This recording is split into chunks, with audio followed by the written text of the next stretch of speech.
小哥哥。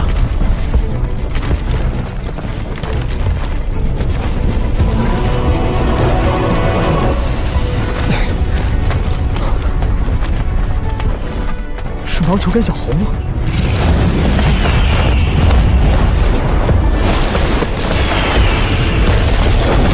小心！这是什么？是神魔战玉，是一种罕有的空间法器，他们用来封印了这片战场。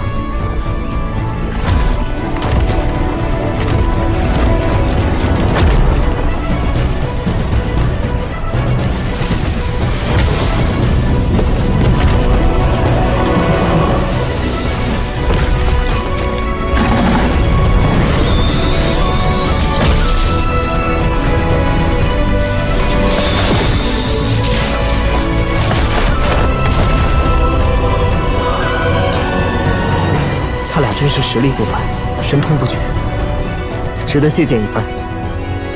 他们周身都缭绕淡淡火焰，那是初步点燃神火的征兆。他们都快要迈出那关键性的一步。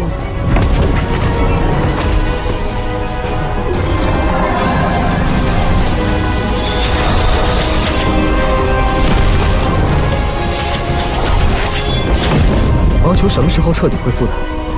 小红怎么也在10寸？他们又怎么打起来的？毛球是在柳神的帮助下慢慢复原的，小红是大红带回来的。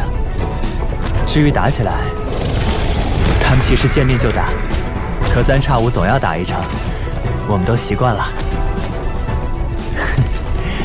也挺好，他们一打，我们就在旁边观战感悟，对修行帮助可大了。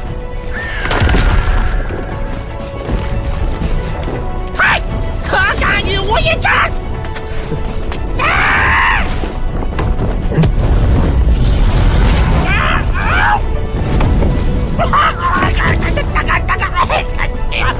别的话，喘不过气了。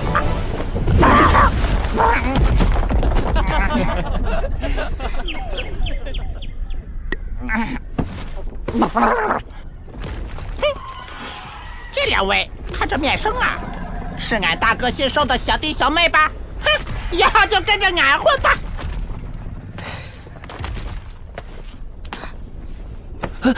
给大家隆重介绍一下，这位是我媳妇儿，这位是我亲弟弟。哎呀，小弟有眼无珠，原来是大哥大嫂啊！呸，是大嫂和二哥。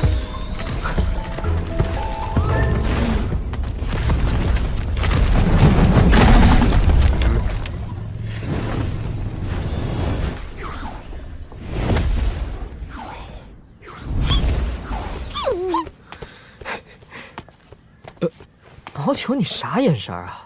不认识我了？你趁我失忆都做了些什么？你去偷木岩老祖的灵药贝桌，替你求情；你到孔雀蛋被追杀，带你跳进太阴河里逃命。你停！太丢人了，笑死人了！一代神元后人，竟成了个小毛贼！对，简直是不知羞耻！师尊救命啊！这神元怎么看都跟之前大闹宁金门的那一只那么像，同为金色的特殊朱焰，难道是其后人？实力深不可测的柳树，初步点燃神火的朱雀朱焰，这村子也太神奇了吧！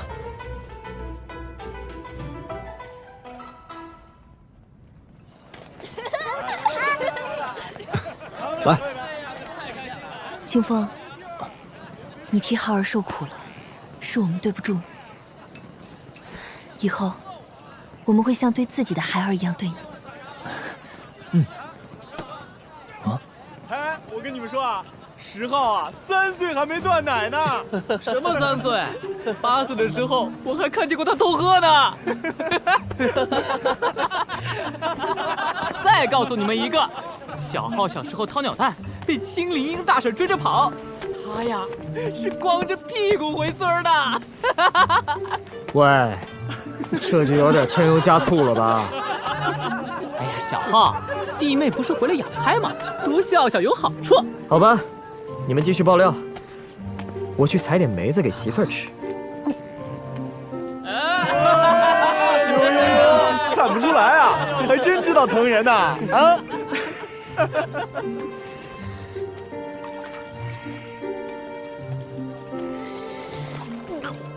小红，毛球，看谁小红呢？什么事儿？我想问，你们争夺的山宝到底是什么？山宝的事儿为什么要告诉你？毛球，你忘了吗？是谁带你去补天阁吃灵药？是谁带你去鲲鹏巢看海？那是一块以天骨打磨而成的盒子，那是一件至宝，记载有一盖世之法，威力无穷。难道还强得过72变朱雀宝术？不一样，它是专门驾驭神通的法。若是学到手，可组合各种神通，令各种宝术归一，那威力不可想象。知道什么是禁忌经文吗？那就是其一。这也是那些上界的巨头下来所图之物中的一样。这么好的宝贝，那这至宝现在到底在哪儿？原本我得到了，可惜伤势过重，昏迷在巨坑里，然后就想不起来了。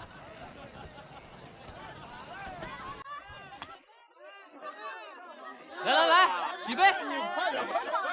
哎，10号的兄弟就是我的兄弟，来干一个！再怎么样，也是身外之物，一时想不起就暂时先放放。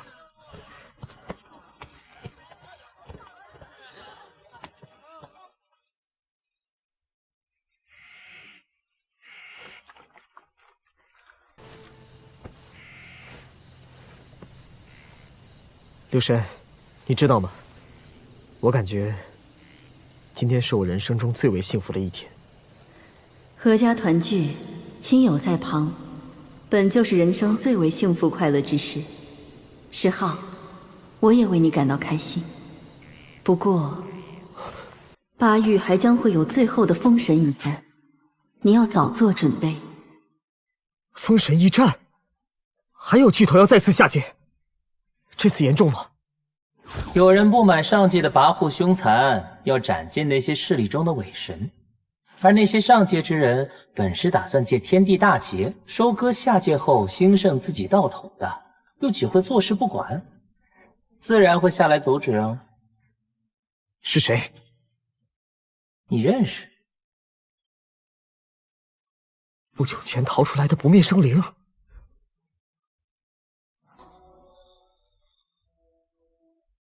此战过后，将绝地通天，上下两界难以相连。再想下来就不可能了，只能等待漫长岁月后。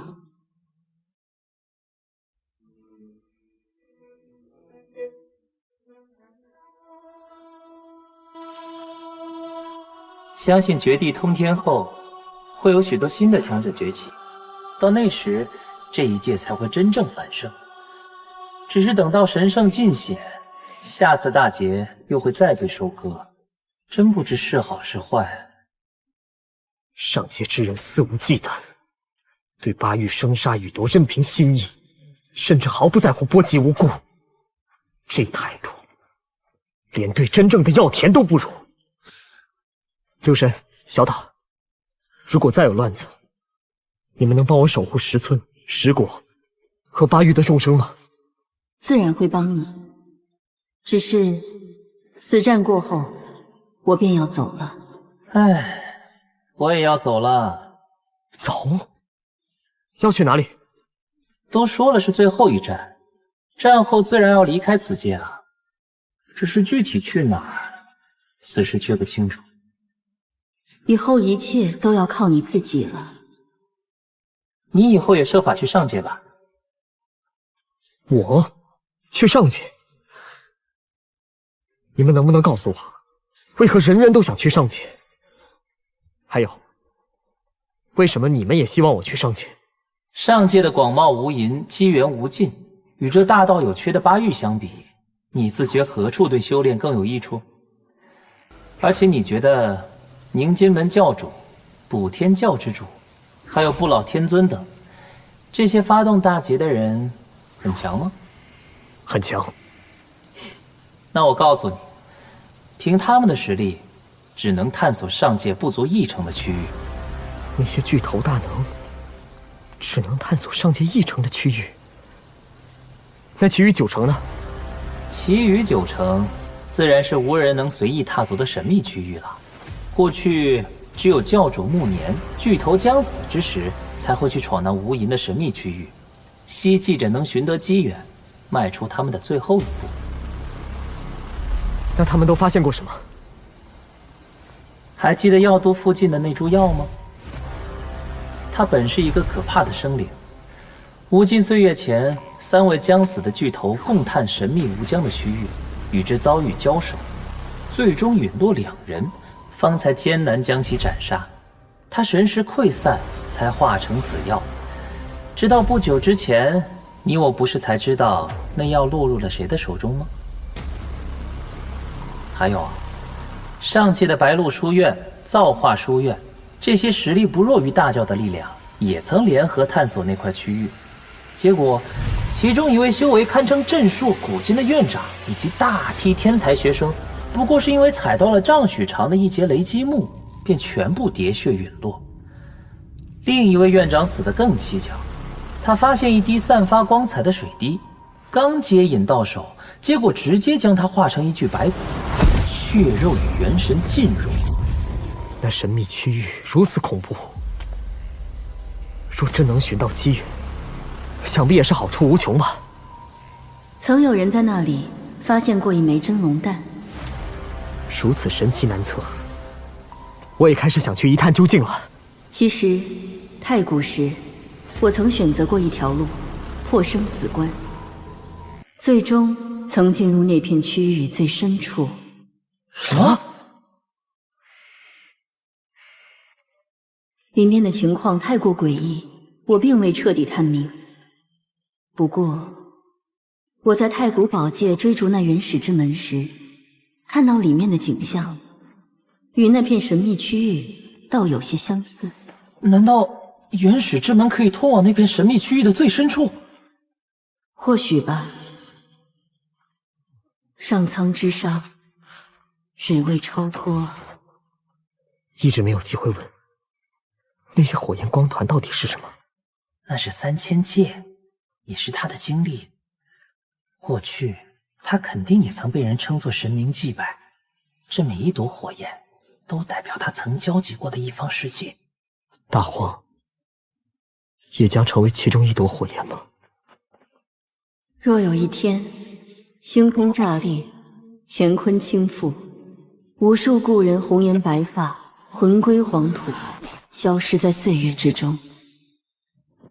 而你虽世间无敌，却只能独自站在岁月长河上，回首万古，独伴大道，又会怎样呢？陆深，你别吓我。又没说你，你慌什么？哦，如果有那样一位绝艳人物，能无敌于世间，除了我，还能是谁？若真到了那一步，还有什么办法补救吗？有，上苍之上，还有上界。若你真的足够惊艳，走到那等境界，自会感受那种举世茫茫，再难一见故人，只有大道相伴的心境。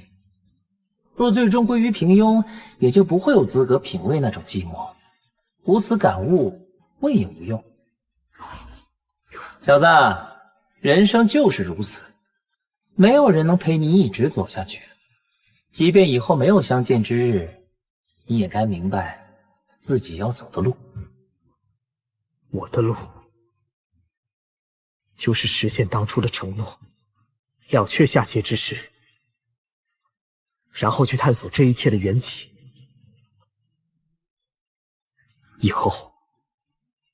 能让我的亲友不再受伤害，让下界任何人都不再受伤害。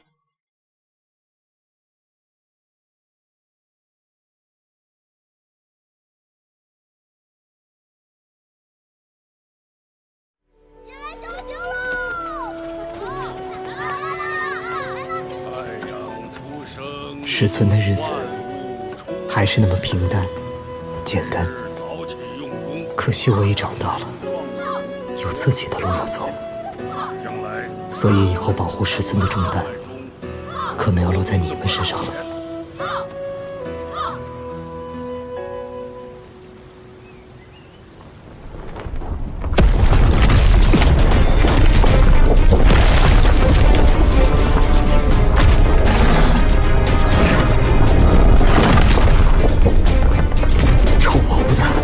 出手这么重，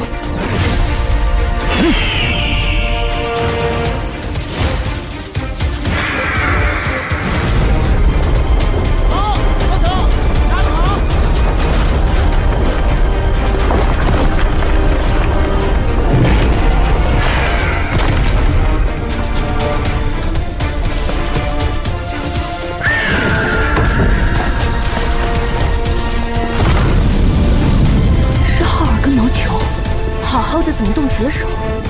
是不是有什么误会？您放心，他们只是打了个赌，高手分胜负，手下是有分寸的。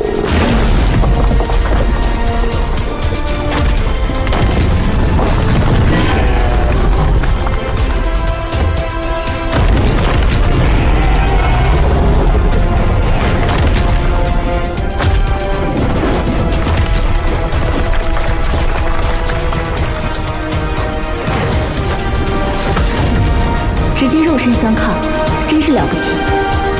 要知道，朱燕肉身极强，尤其是这种金色的异种。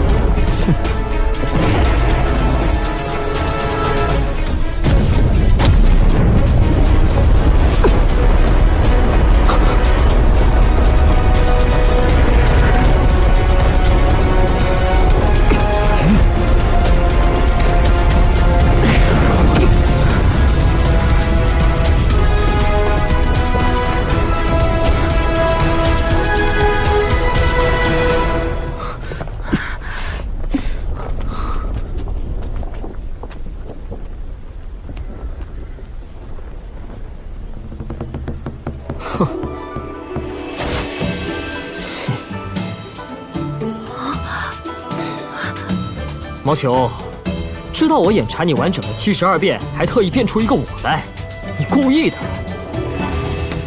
喂喂，恶人先告状，你才是变出来的。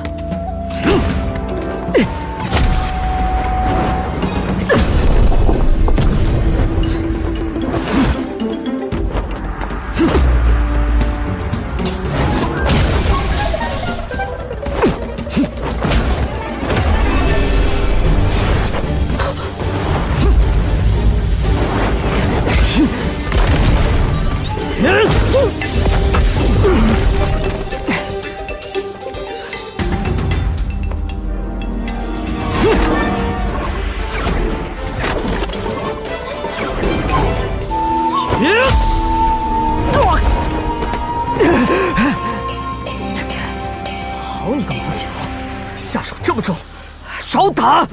都先住手！浩儿，你没事吧？母亲，我才是真的，他的伤也是变出来的。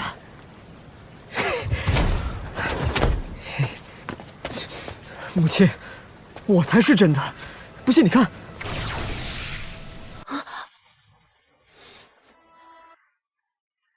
母亲相信你。母亲，毛球的72变本就能模仿其他人的宝术，它是假的。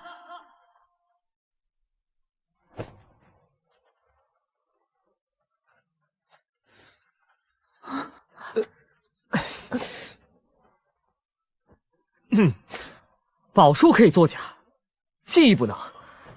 母亲不记得我成亲那天，被月蝉主身打扰了洞房花烛夜？新婚之夜你参与了，那这么说，当天伺候月禅，那啥的人，也是你喽？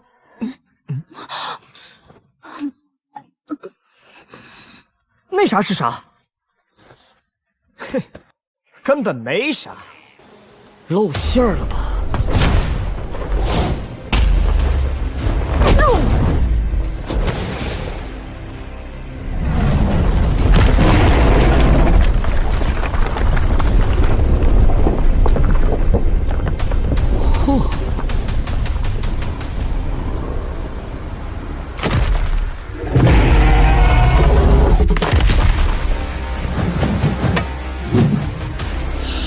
火万千！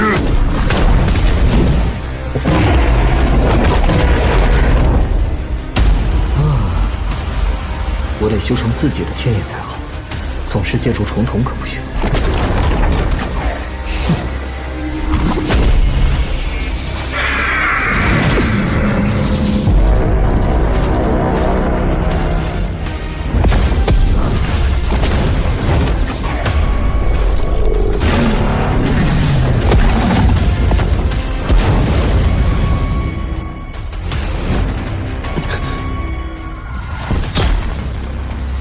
王雄，看到了吧？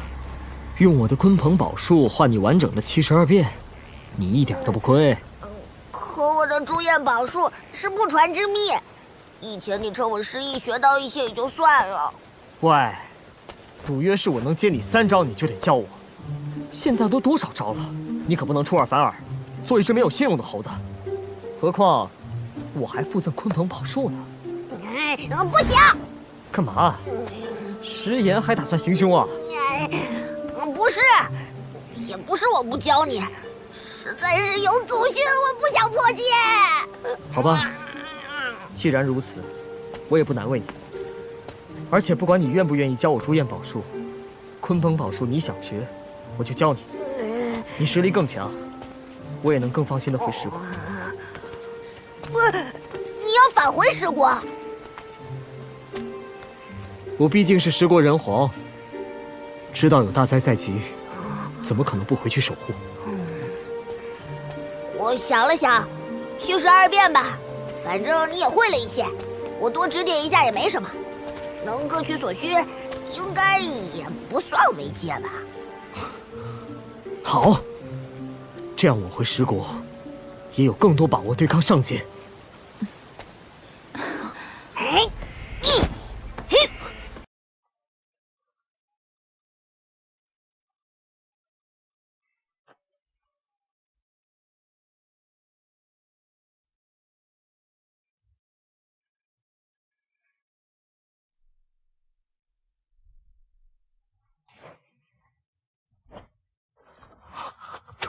72变施展之时，甚至可以短暂拥有变化目标的特性与神能，感觉比从月禅那学来的真皇术还要强些。他那个毕竟不完整。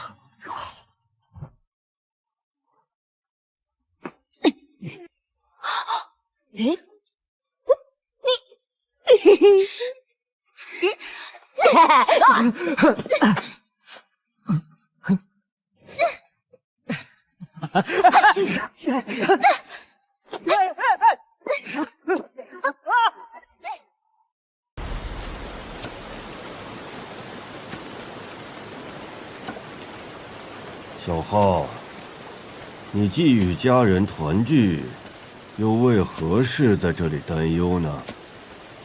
族长爷爷，我就要回石国了，而且以后可能会越走越远。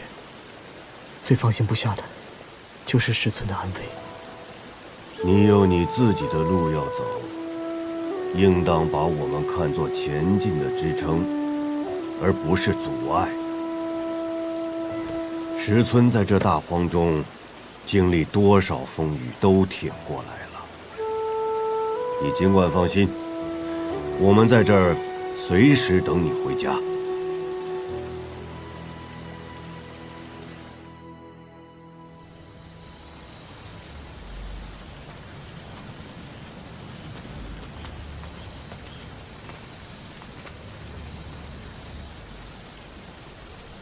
父亲，母亲，我突然想到，石国有神灵法阵，只要不是上界巨头亲自来袭，不会有太大危险。可是这里，等柳人离开之后，却需要有人守护。不知父亲母亲能不能替浩儿守护大家？可你要独自面对神灵之战。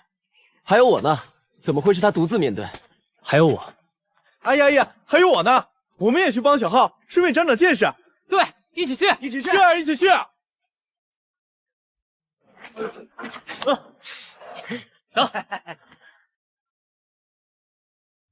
小塔，你知道柳神去了哪里吗？走吧，柳神说过，大战开启前会去皇宫和我们碰头的。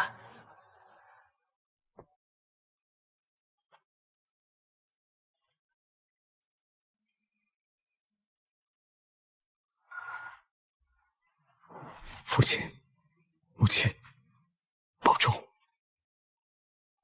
儿子长大了，知道不让我们涉险，你我应该欣慰才是。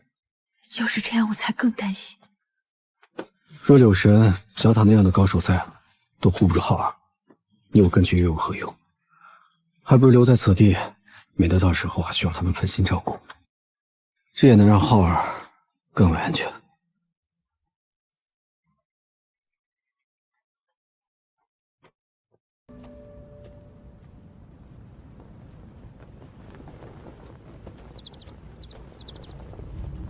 交托你的事情办得如何了？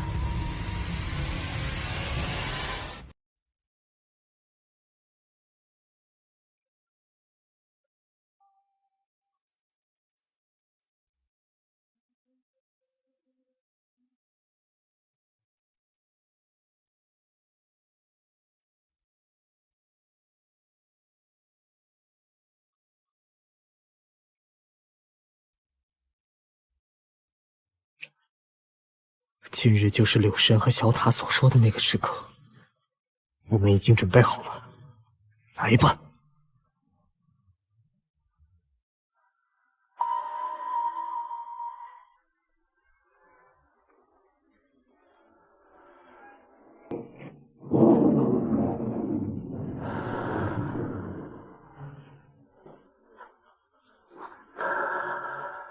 这是要将荒域翻过来吗？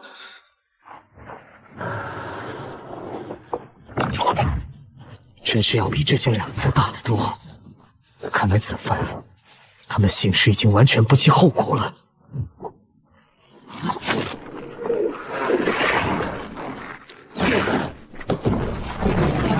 竟有一具混沌尸！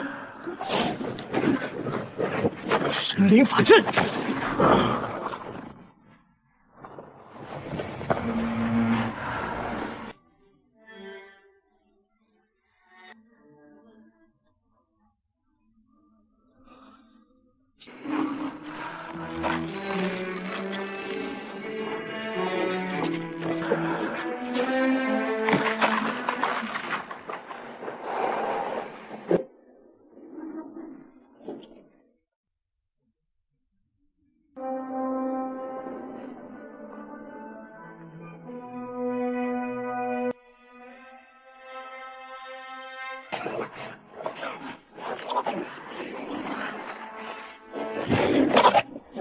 如此试探，也太过肆无忌惮了。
走我塔山的家伙被我发现了，一会儿还请帮我夺回塔身。自会助你。你若担心自身安危，现在我就可送你到上界，不然此战之后绝地通天，哪怕是头顶那些家伙，再想穿行两界都没那么容易了。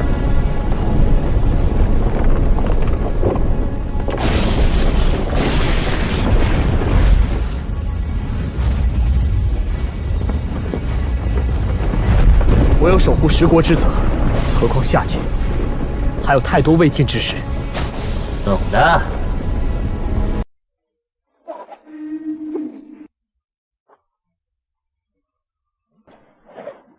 黄泉贯通一方领土，这是要化荒域为死界吗？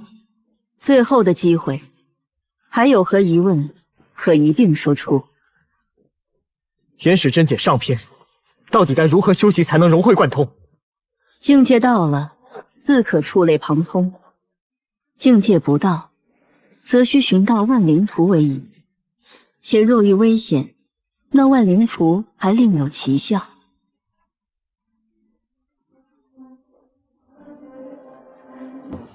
奇效？其余你需自悟。真正的敌人即将现身，你准备好吧。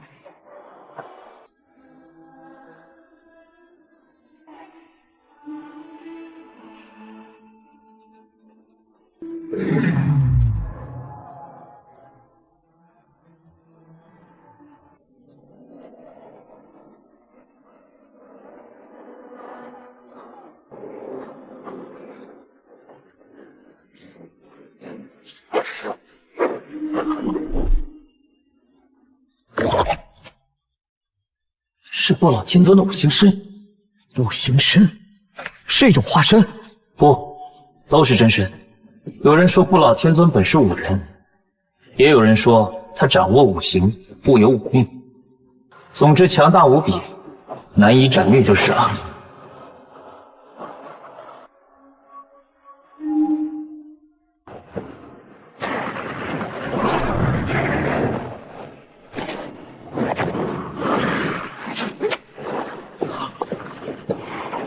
先以破五行护身之气，斩我而身。一代教主级人物竟能一击而上，这……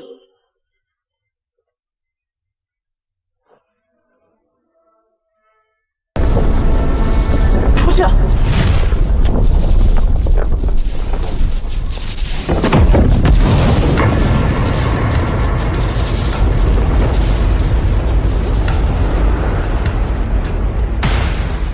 是你曾灭我一方神国。祖精灵，救救我们吧！你的神国害了我的道统，还我塔山！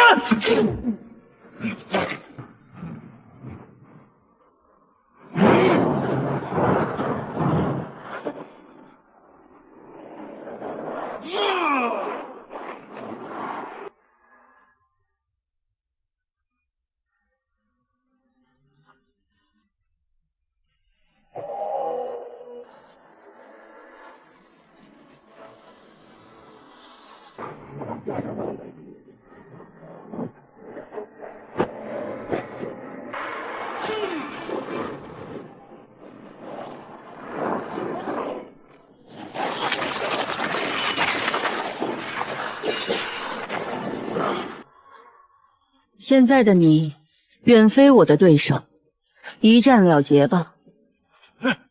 好大的口气！刚刚对决，你并未占据上风，好强的威压，根本动弹不得。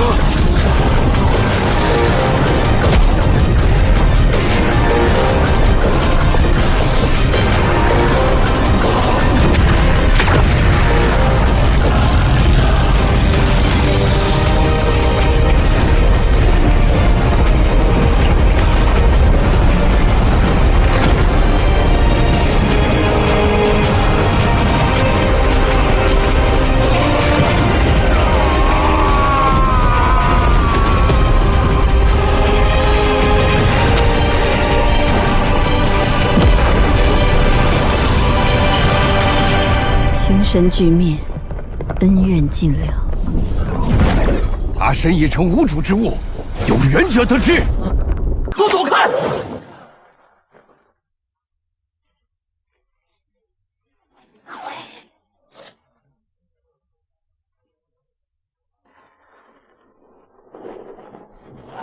跟你们拼了！呀！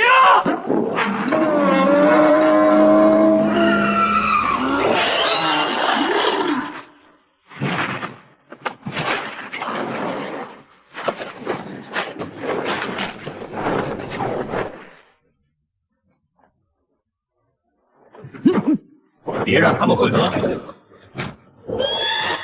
尔等小侄无先行矣。那阴阳道人竟重新培育出了打神的神识。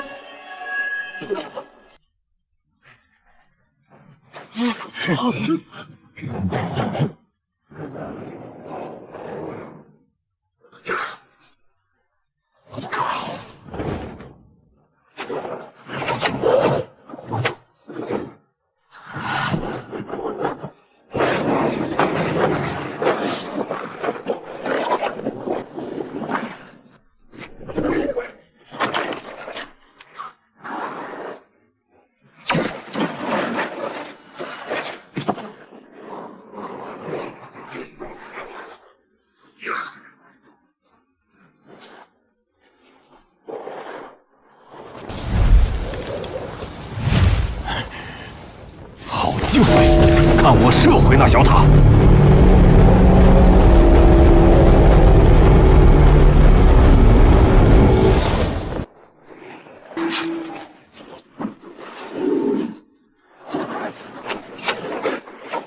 此中超凡，他竟能留掌印于其上。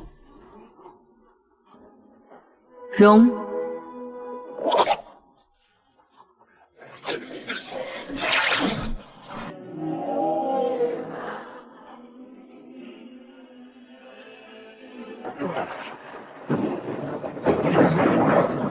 等我合一，看谁能奈我何！哼，犯错，复苏了。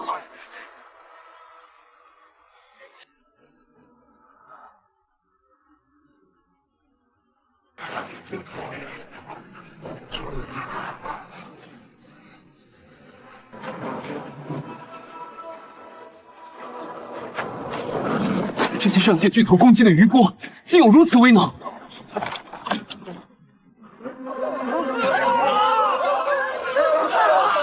法阵被攻破了。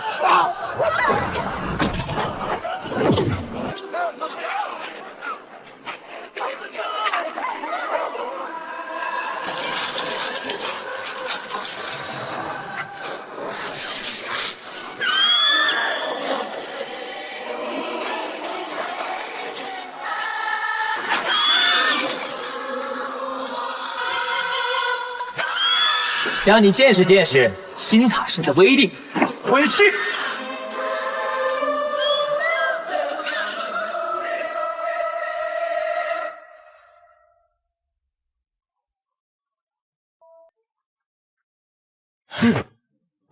异似杀阵！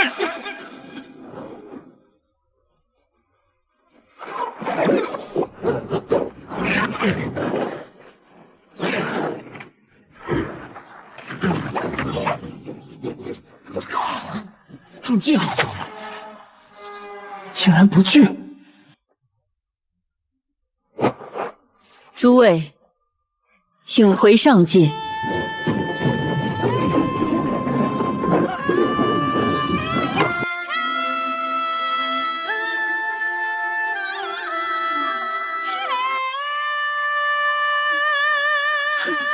天使之门。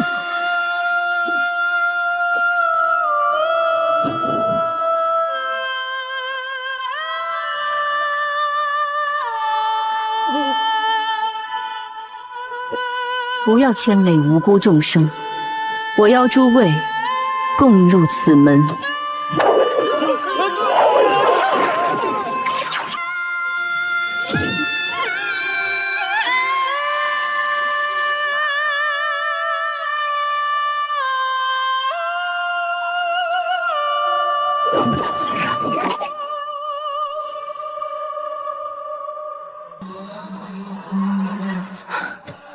应该没事了。这一次，上下两界莫名死去这么多人，这一切到底是为了什么？对于上界，你若真想知道更多，可去鹤鸣山参加一场聚会。我累了要休息，去与不去，在你自责。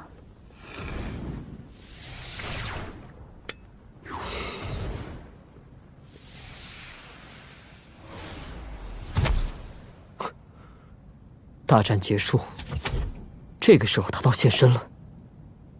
不灭大哥，你不是要回上界复仇吗？怎么没跟柳神一起走？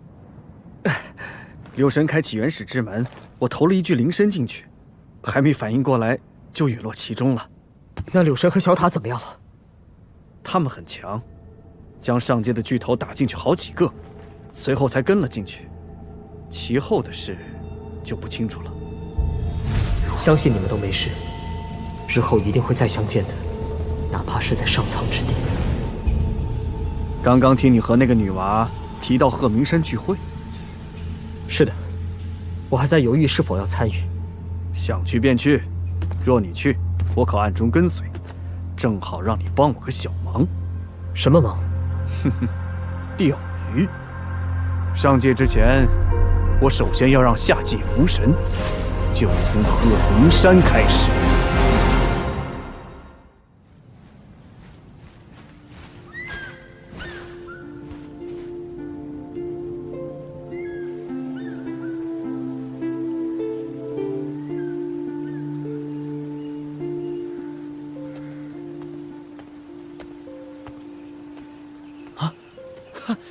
师兄来了。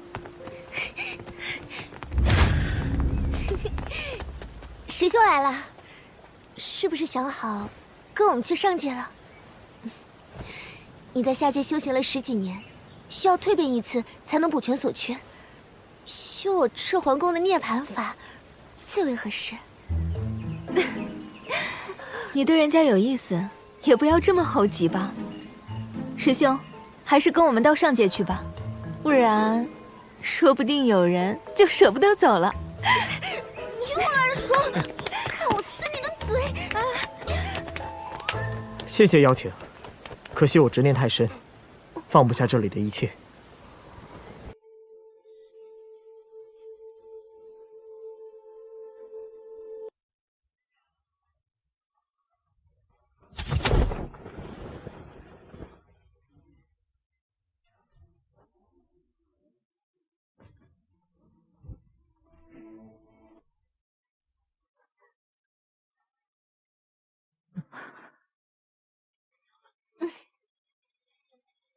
今日相聚是为了交流心得，印证所学，你们可别破坏气氛。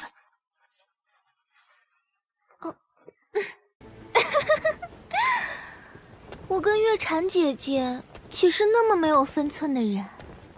只是前一段传言，堂堂补天教的月禅仙子被那小子镇压了。我与仙子是惺惺相惜的知己，怎会在此处兵戎相见？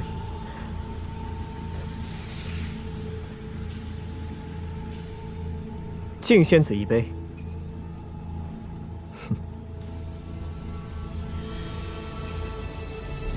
今日突然见到姐姐现身，不由自主的愣了一下。不过现在看来，果然是谣言。你的冤屈可算洗刷了呢。是啊是啊，月禅圣女行走世间，皎洁如玉，谁能拒见？拘禁，下界最血贱民，哪怕只是惹得我等不快，也该死。月禅，看我替你斩掉他。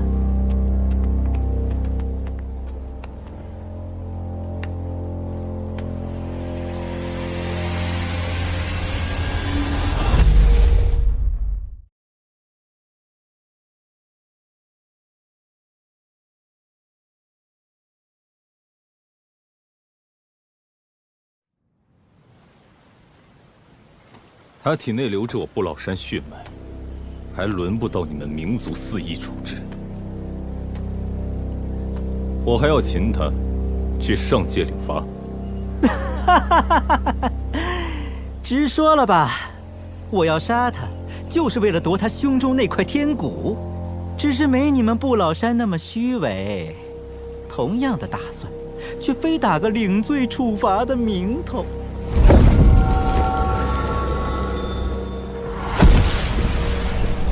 神火，你们并非晚辈弟子，却自降身份来此聚会。本来只想打探一下这天骨所有者的下落，想不到竟能直接遇见，不枉来此一场。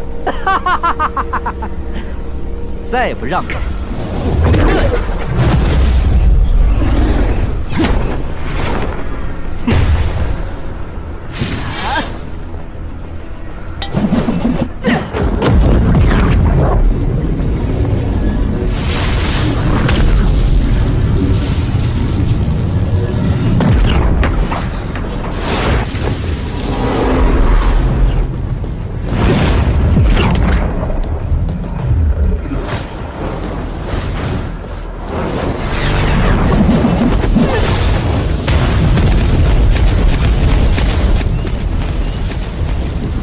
2个神都要抓你，你打算怎么办？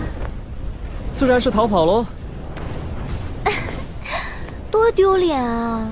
你堂堂一代人皇，要不把你的镇神珠借我用用，我看看能不能反杀他们。本皇起驾回宫。你走不了。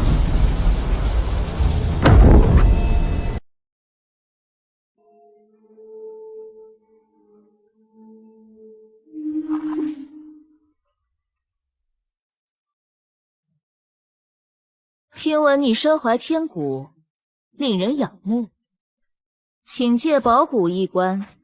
啊，魔魁园的人，上界一方魔主，仰慕就得借你。那我仰慕你的头颅，你能摘下来给我一关吗？这女子气势非凡，看来也是神火强者。又掉出来一个。牙尖嘴利，可惜你没这个实力。说的好像你就有多强一样，不过是个刚刚点燃神火的毛神，跟那2个笨蛋差不多。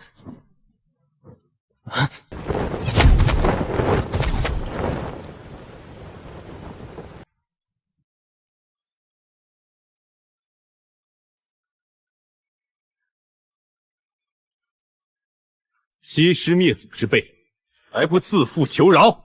区区罪血贱民，口气倒是不小。啊，这家伙难缠得很，不会这么轻易被抓。这些笨蛋应该是真惹到麻烦了。定。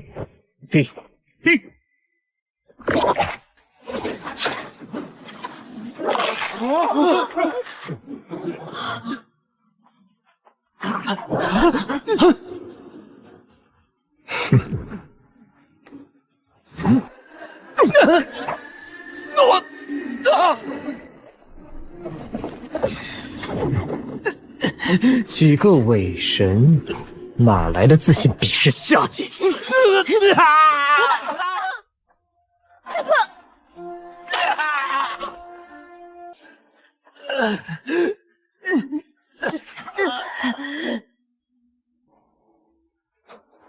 造化，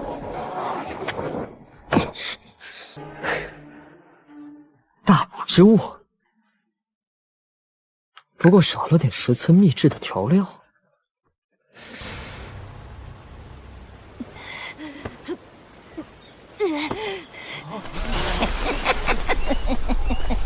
左侧的葡萄藤也已点燃神火，要偷袭你。哎呀，嗑瓜子口干了，那棵葡萄藤，分点葡萄出来呗。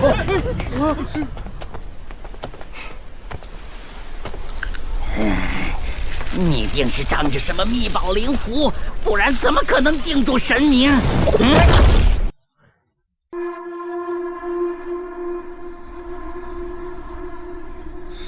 才1颗，太小气了吧？需要我出手吗？暂时不用。我想试试，我跟神火者的差距到底有多大。来啊，你我决一死战！不是那定身法，定身秘宝用完了吗？那就不要挣扎了，剑不全骨，赎你毒神之罪。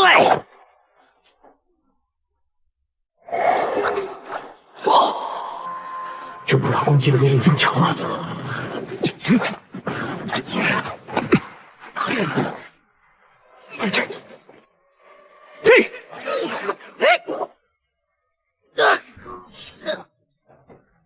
多谢不灭大哥，看来我跟神火圣灵之间的差距的确不小。不必客气。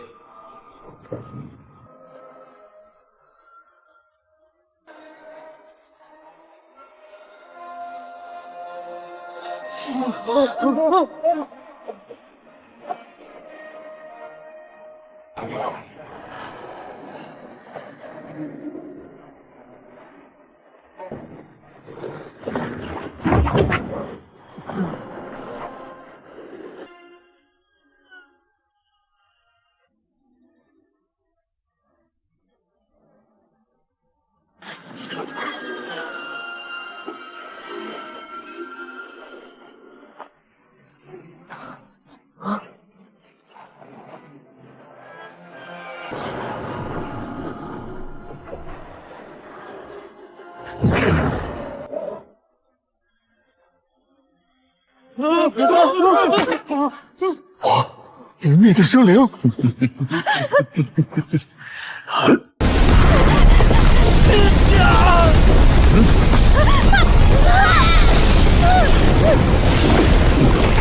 自今日起，下界将无神。哎，那葡萄是我的。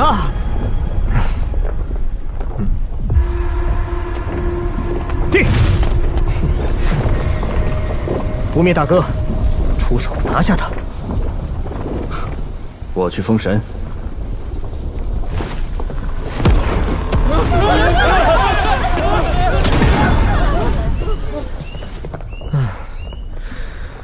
看来只肯对点燃神火者出手。开个小玩笑，还真是可笑呢。聚会被搅成这样，我没兴致了。再会。告辞，再会。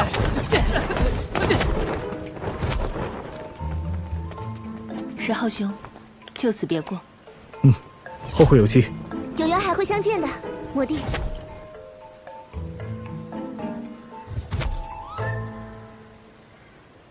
唉，一场聚会就出现了这么多伪神，看来肆意妄为之徒还真是不少。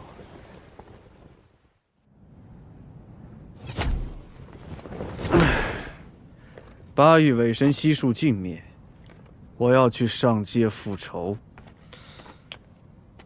那就祝前辈纵横自在，快意恩仇。哼哼，记着，无论日后你上不上界，最好少提起我，不然有无穷祸患。前辈保重。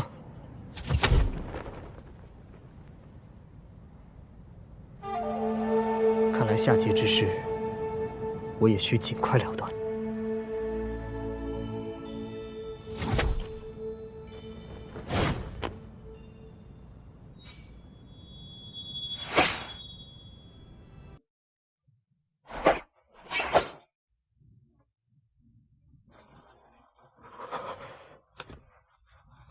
已经有灵。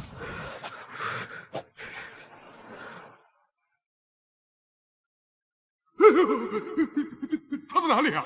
在你身后。王域即将大乱，持此断剑，他日重建补天阁。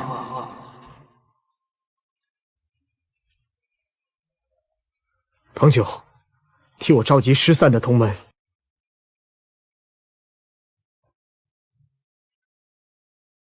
陛下，已寻得您的同门。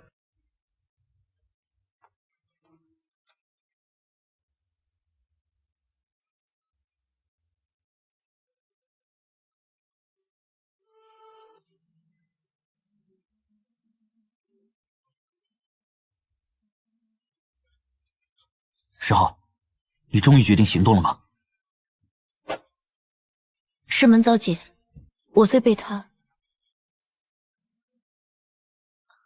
劫去了逐鹿书院栖身，可无时无刻不盼着有这么一天。狱卒早已覆灭，要重建师门，需清算血债。拓跋一族西岭寿山，南陨神山，报血海深仇，除将来隐患。我石浩在此立誓，携同门报仇雪恨，重建补天阁。天地为证，万死不辞。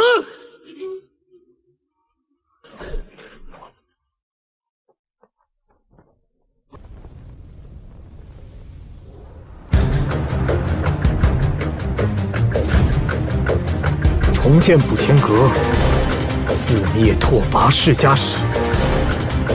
战！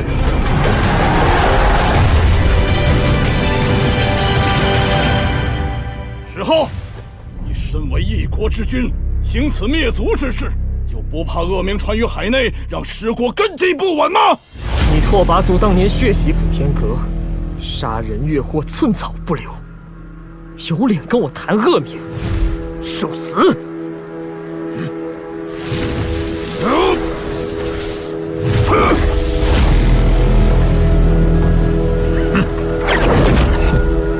神灵法器，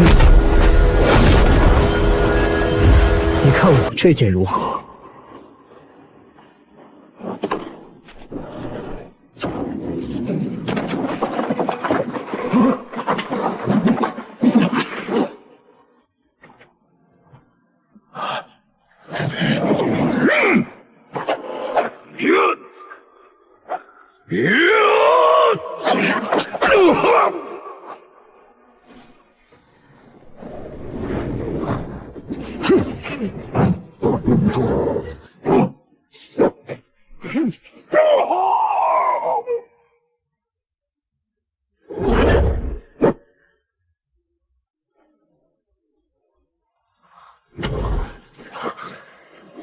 竟是原始真解碎片。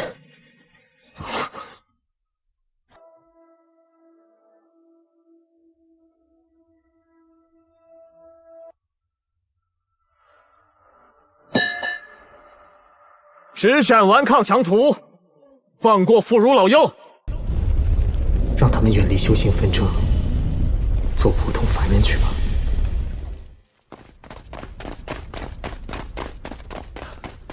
陛下，一个叫金红的求见。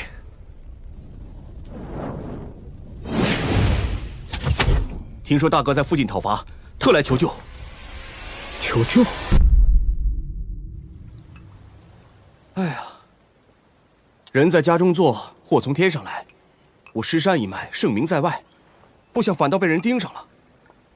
那家伙来我尸山，予取予求不说，竟还要强掳弟子上界。又是上界之人，你我兄弟团聚不易。来，金红，先给我倒酒。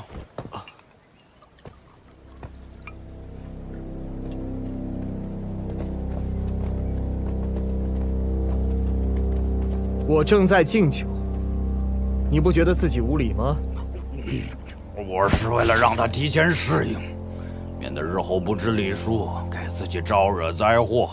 毕竟等我挑好将他们带去上界，他们要做的可是坐骑。哎，完了，我的形象算全完了。听到没有？拿酒来。再敢怠慢，小心我禀告上界师门，就说你们有意抗命！看来你在你那所谓的师门地位也不太高啊，也是坐骑或者宠物，还是什么用都没有，就是个废物啊！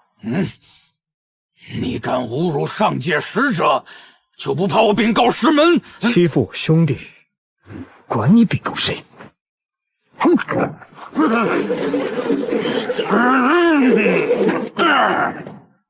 好大胆子！你到底是什么人？收你的人。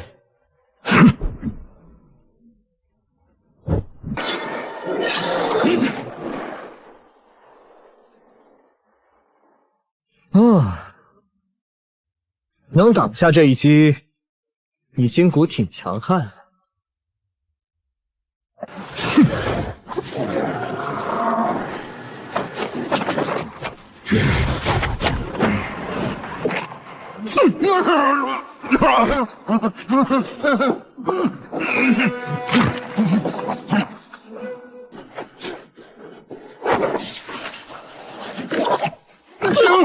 我认输。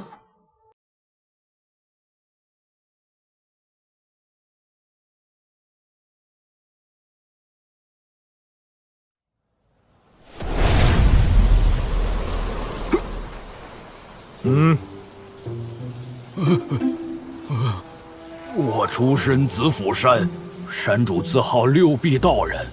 第二次大劫时曾下界，与宁金门发生过冲突，逼得丈六金身亲自显化，才护住了宗门。说你？对，我是紫府山山门外灵池中的一只玄龟。前不久听说师门要下界寻找坐骑，我想这是一个作威作不，这是一个增长见识的好机会，就自告奋勇下界来了。寻找坐骑是吧？看你跑得挺快的，以后当我的坐骑吧。不行，我岁数大了，经不起奔波，更何况还要驮着人。听说乌龟汤大补啊？其实玄龟也足千年万寿，我这岁数正是不怕苦不怕累的时候，还专门学过御风之术，最适合当坐骑了。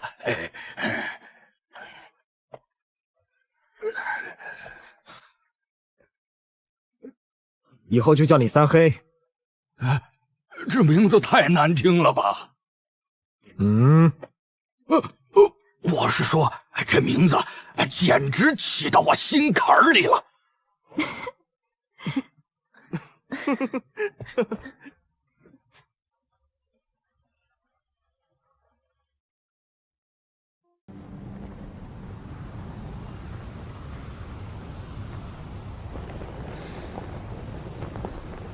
三黑，有没有觉得当坐骑不爽，想逃跑啊？没有，我发誓绝对没有。何况眼看就要绝地通天了，我就算跑了，怕是也来不及回上界了呀。哼，明白就好。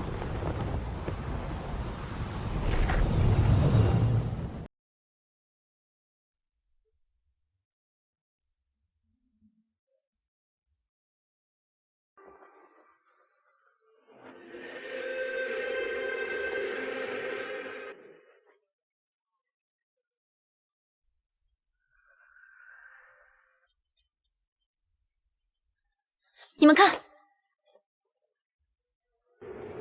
这南岳神山号称神隐之地，核心怎么是块坟地？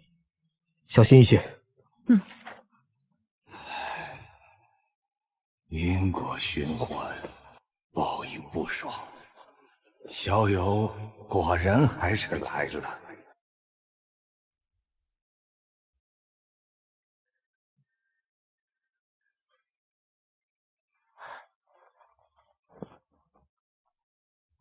此地埋的到底是什么人？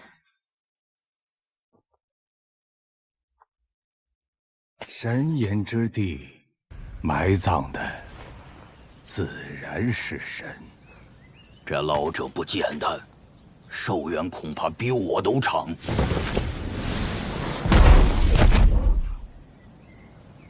你也是上古神明？我历经3次大劫，若真那么不凡，怎能活到现在？那不正说明你的强大与可怕吗？无论当年有多么强大，此时我神火已熄，你们无需那么紧张。已经不算神明了，那你搞得神秘兮兮的干啥？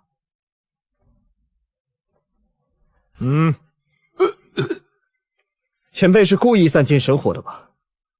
假以时日，怕是还会重回巅峰。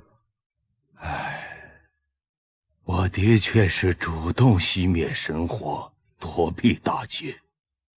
可神火熄灭后，再想点燃，比初登神位还要难上10倍。此生已无望了。那前辈特意等我，又有什么打算？我知道你们为何而来，可当初那些人已不在了，而我跟你们并无仇怨。我补天阁的血海深仇，难道只凭你几句话就这么不明不白接过了？这曾经的神隐之地早已没落，如今只剩下这些老弱病残，小友要难为他们吗？真正的仇人已经遭劫，我又何必迁怒他们？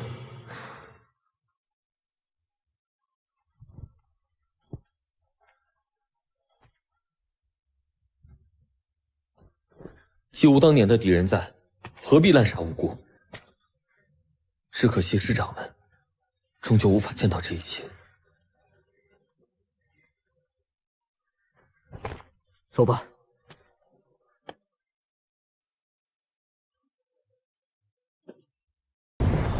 小友且慢，多谢小友放过此地妇孺。看小友拥有不灭金身战衣，我这里有黄纹石1块相赠，若能融入战衣之中，可更添其威能妙用。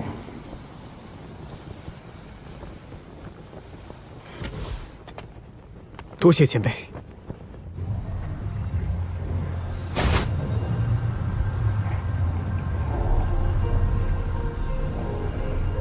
最后一处仇家，西岭寿山。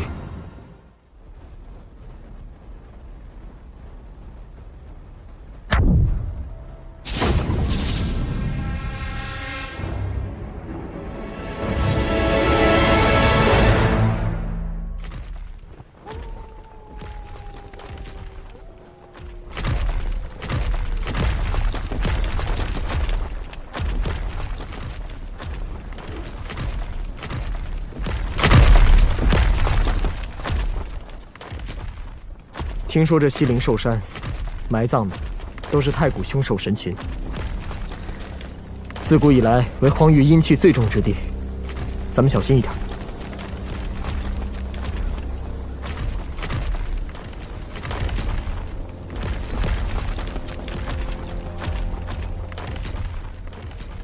没有什么阴气啊。这正是此处诡异的地方。据说这里有时候阴气滔天，可另一些时候，比外界的阳气还要足。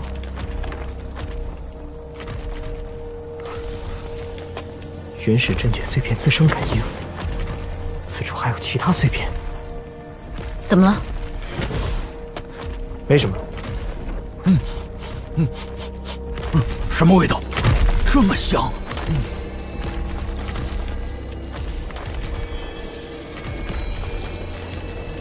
快看，是闪电果！据说吃了闪电果，能在攻击中增加雷电之威，甚至悟出雷霆法则。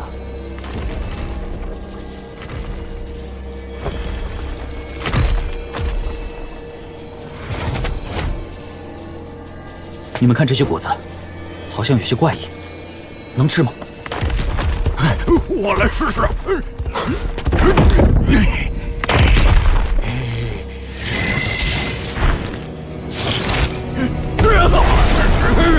快退！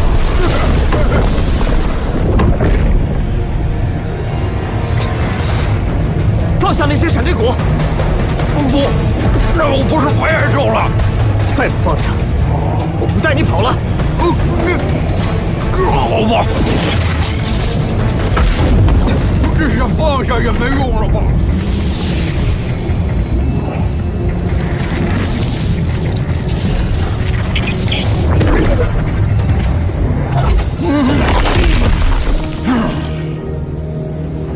太危险了，竟然有闪电虫，超过他们的捕猎范围了。幸亏是幼虫，尚未点燃神火，不然连神都可以击杀。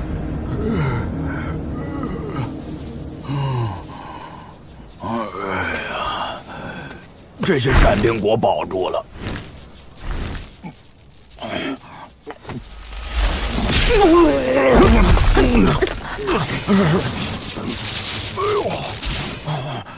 雷霆之力这么暴力，还没走。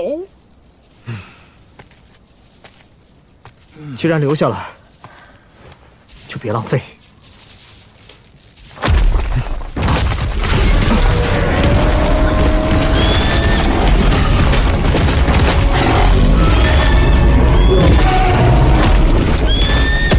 这么多凶手，一定是幻觉。也许不是。离开这儿，快！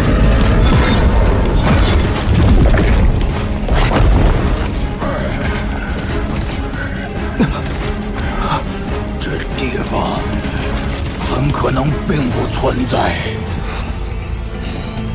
什么意思？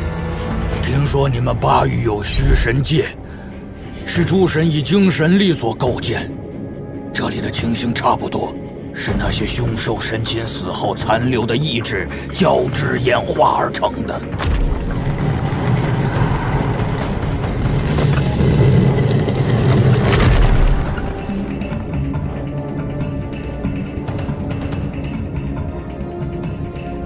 幸亏那些东西只剩下了本能，并无灵智。不一定，你们看，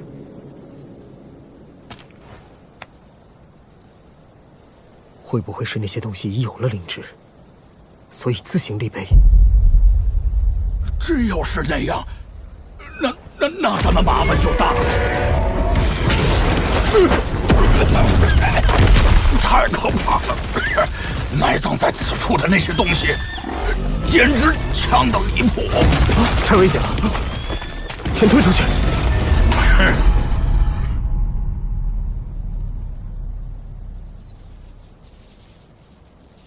终于明白这些闪电果为什么那么怪了。这地方原来在虚实之间。这么说，更应该服一颗试试，有助于了解此地。运气好的话，还能得到大道机缘。好东西，里面有雷道法则。是太勉强了吗？别动它！造化机缘哪那么好销售？只有请过去，才能得到闪电符文的大神通，不然不是白遭罪了。我也还想再试试。不对，这东西不能吃。那你不早说！你们真是自寻死路！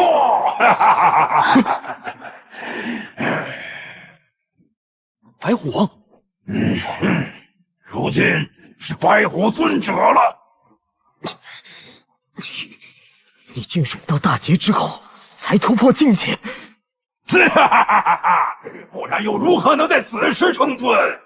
侵蚀你和那老鬼的死气，可让点燃神火者隐恨，不要再挣扎了！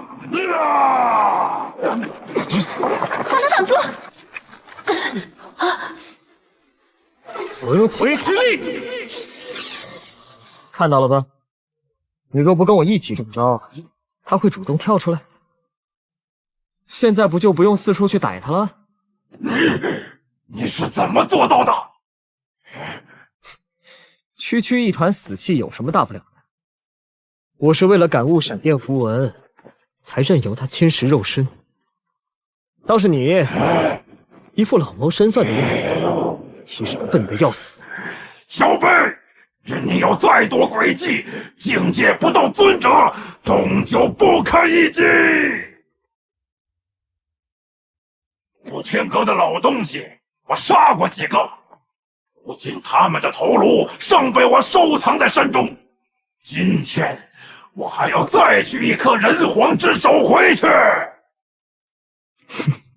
可惜，你已经回不去了。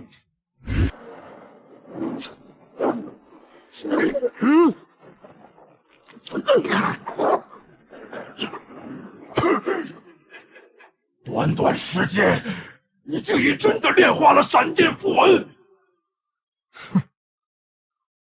守着闪电果不知领悟，还总想着去夺别人家的东西。要不说你就是蠢。你别得意太早。小心，有东西冲过来了。距离很近，看来是早有埋伏。是寿山其他王者。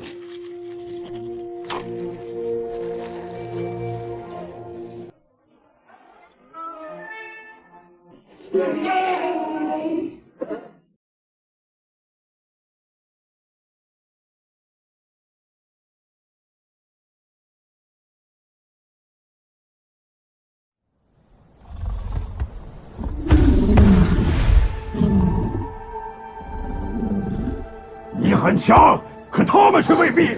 既要与我对战，又要救护他们，我看你如何兼顾！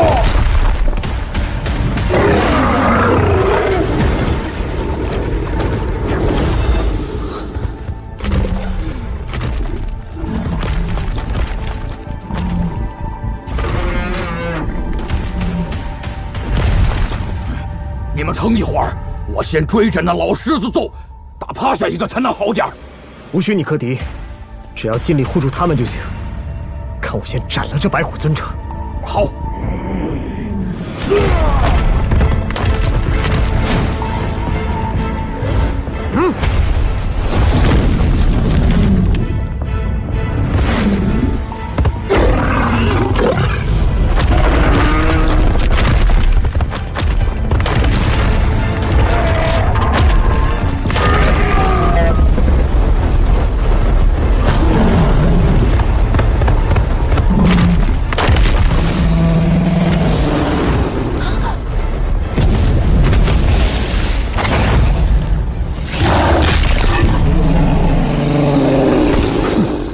原来你并没我想的那么厉害。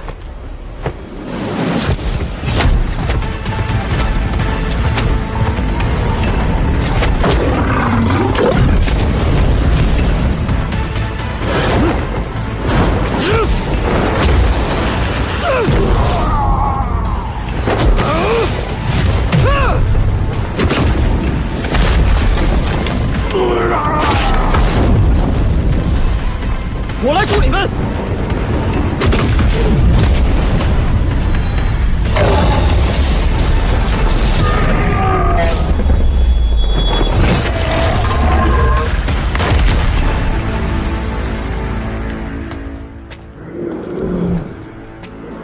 你还有什么诡计？杀了他，为师长们报仇！对，杀了他报仇！别杀我！山中隐秘处有秘宝，我可以带你们去。原始真解碎片自身感应，此处还有其他碎片。怎么了？没什么。果然，从我们一进山你就盯上了我们。那隐秘处有巨大危险，杀了我，你不仅得不到秘宝，而且必死无疑。可惜有些事是不能用来做交易的。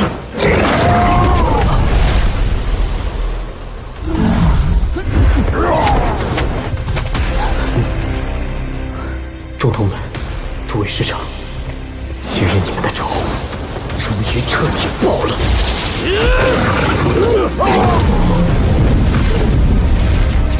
这么强，你真的从闪电果中得到造化了？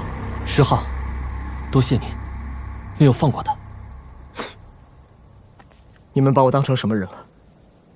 补天阁也是我的师门，尊长们也是我的师长。你还要找那个什么太古遗骨，对不对？我们愿意陪你去。里边太危险了，你们等在外边，我去就回。你要多加小心呐。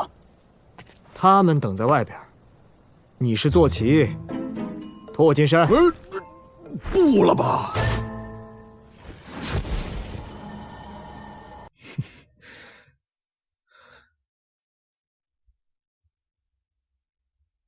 真的有元始真解。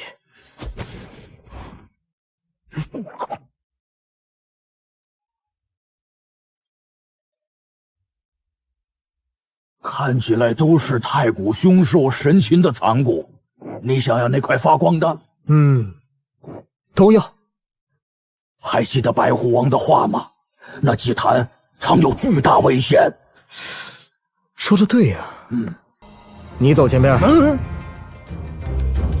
你一身硬壳，怕什么？不是吧？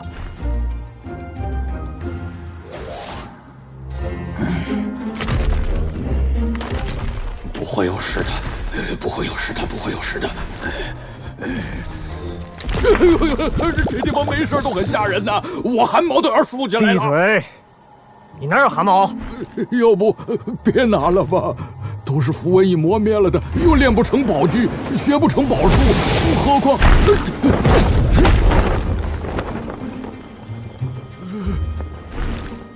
你怎么躲开了？那么强的煞气，一般修士撞上就直接解体了。我就算有壳，也难保万无一失，当然要躲了。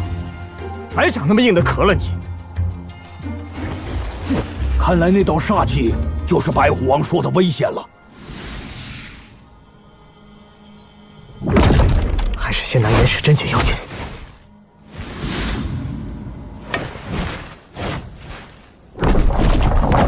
我怎么觉得还是有什么不对？那眼睛怎么转过来了？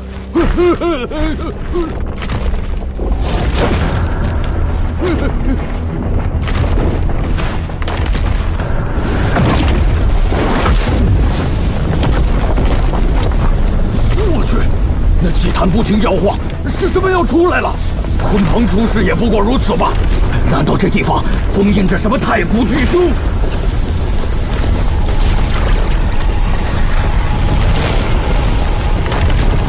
快逃啊！碰上了肯定形神俱灭了！快想办法挡一下他！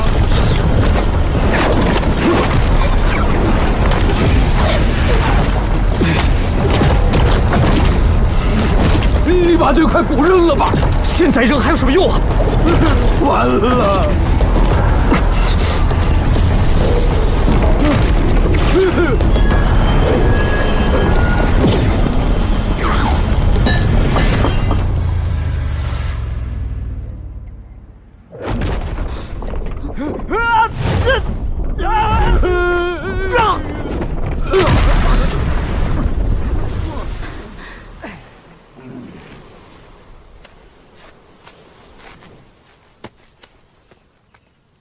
你又惹了什么人？怎么搞成这样？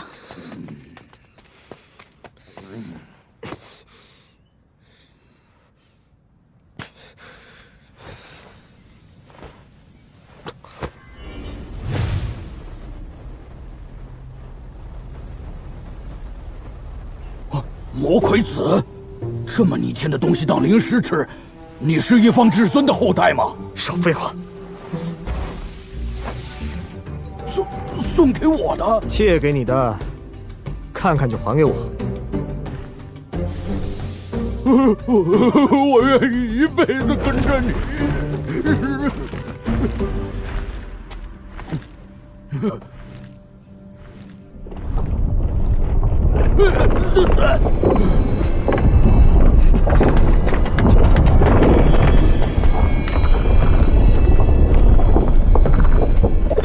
不是吗？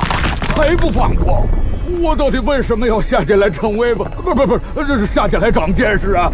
我想回上界凌迟啊！这是什么怪物？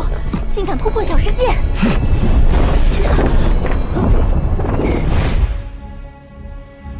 原始真解上篇，到底如何修习才能融会贯通？境界到了，自可触类旁通；境界不到，则需寻到万灵图为宜。且若遇危险，那万灵图还另有奇效。赌一把，万一这就是万灵图呢？说不定那所谓的奇效，真能救命。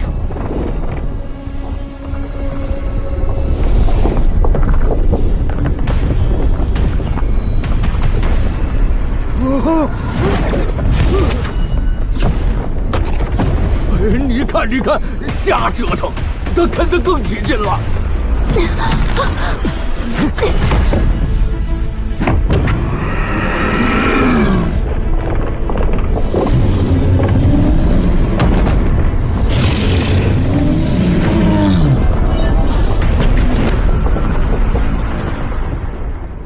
好神秘的力量。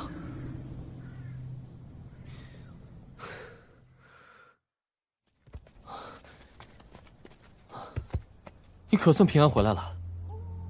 昨天夜里整个西灵界震动，我们都担心死了。想去找你，又怕实力不足，反倒拖你后腿。还好没事儿。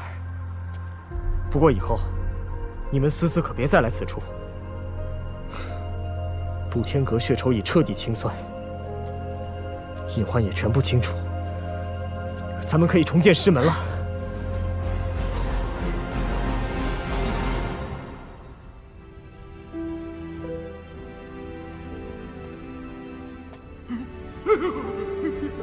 他在哪里啊？不在你身后。别缠我，别缠我呀！从现在开始，你就得抓紧时间，做好修炼前的肉身准备，哪儿也不能去。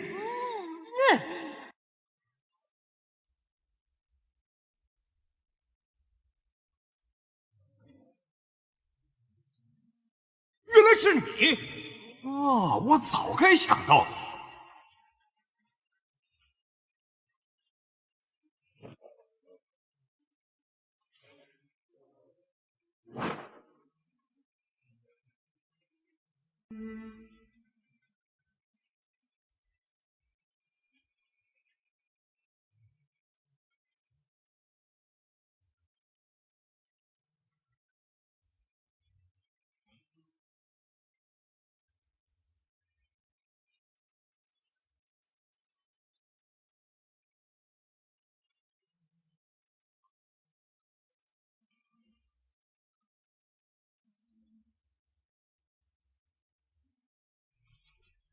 贵爷，当日你说让我执子断剑，重建补天阁。今天只好率众同门践行此诺。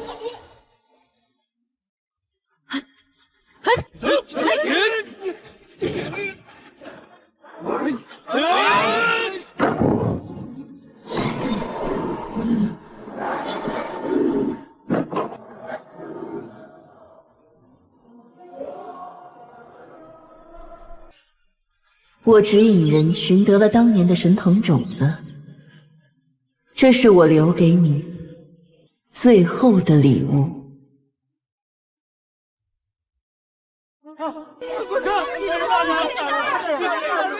是神藤，麒麟大人在天有灵，有我补天阁。麒麟大人在天有灵，有我补天阁。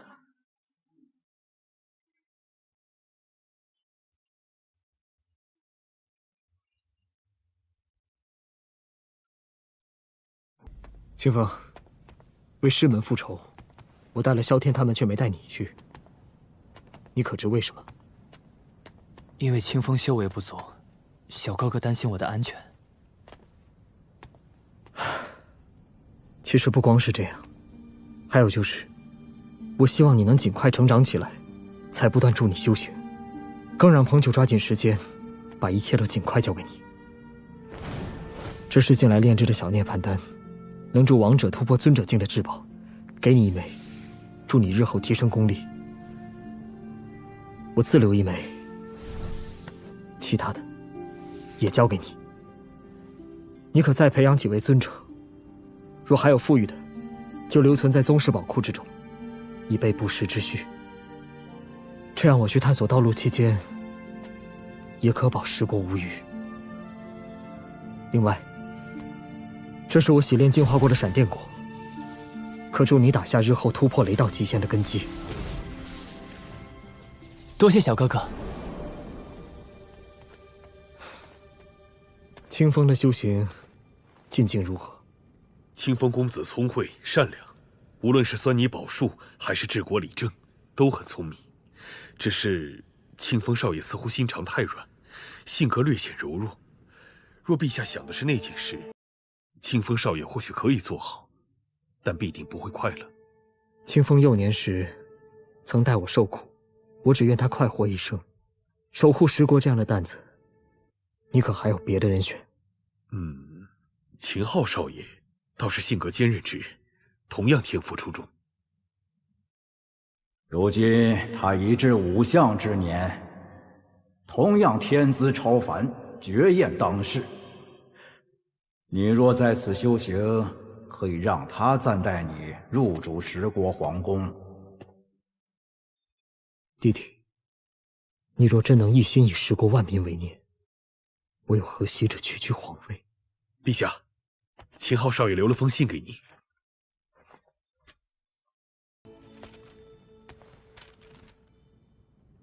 哥哥，我有要事，需速返不老山，就此别过。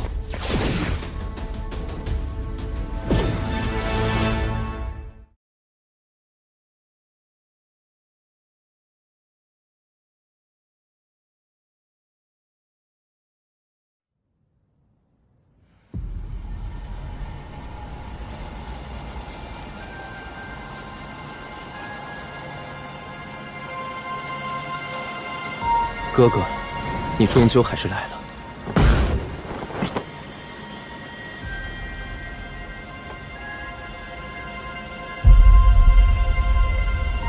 这祭坛需汲取大量生命力维持。你也到了。若不是你哥紧急传信，我们都不知你的动向，为何突然不告而别？父亲母亲，你们该知道的，那至尊涅槃计划终于要启动了。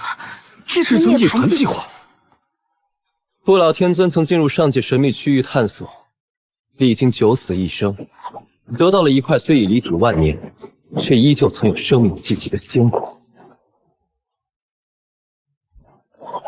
正好这时，被弯骨的你重新崛起，不老天尊便觉得，你的血脉或许就是复生那块骨的契机。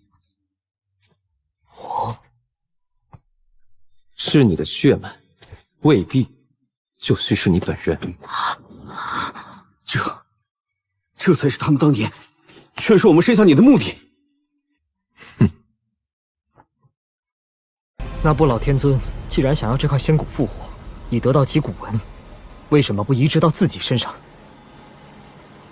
求仙骨骨纹是为了长生，可如今天尊血气渐衰，若是承受不住，弄不好反倒会形神俱灭。他自己不愿犯险，你倒替他火中取栗。骨纹可以让他知晓，可那块仙骨也会让我实力大增。努力修炼下去，你的实力自然会增长，何必要借助这些不可把控的外物？你有你的道，我有我的道。你不懂，此事也与你无关。你也无需担心，无人可借此法阵下界。可此事毕竟祸福难料。若祸福皆可料，完全没有自主的空间，人生才绝望。正因祸福难料，才能命运自责。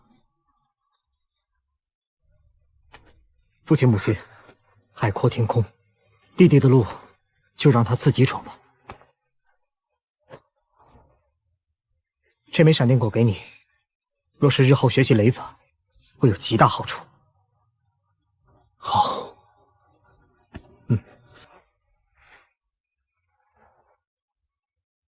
有父亲母亲在此陪着弟弟，我也安心一些。浩儿，你要回去？我毕竟是时过人皇，不便久留此处。父亲母亲，我这就去了。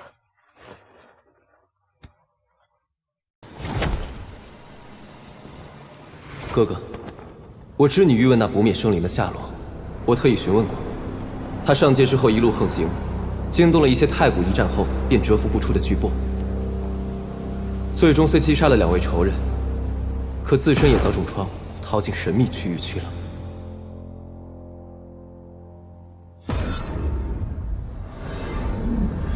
上界不断染指下界，我也需找到能进一步了解上界的办法。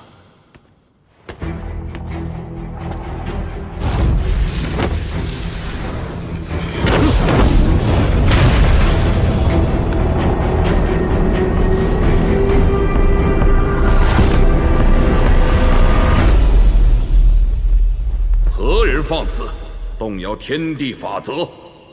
是我，我有一事请教，请问这虚神界可有连通上界之处？这是你的问题，需要你自己去寻找答案。哎，真是小气，多一点信息都不肯给。切，他不肯透露，你可以换人问问嘛。500万金币给你指条明路。又是你们俩。真的？不过我听说你们逢人便讲我是你们徒弟，还打着我的名号卖了好多什么小时试炼法、小时修炼手册。500万金币的事放放，来，咱们先好好算算怎么分账。啊？你都说是咱们了，还分什么彼此？说什么分账？不分彼此。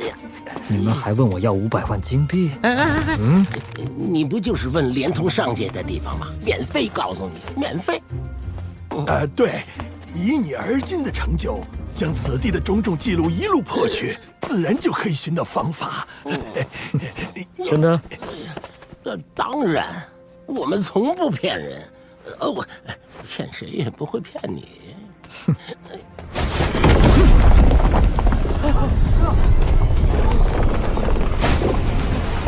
生命力的记录，1000年前妖夜留下的记录被打破了。六道保持了3500年，猎阵王者境肉身记录也被破了。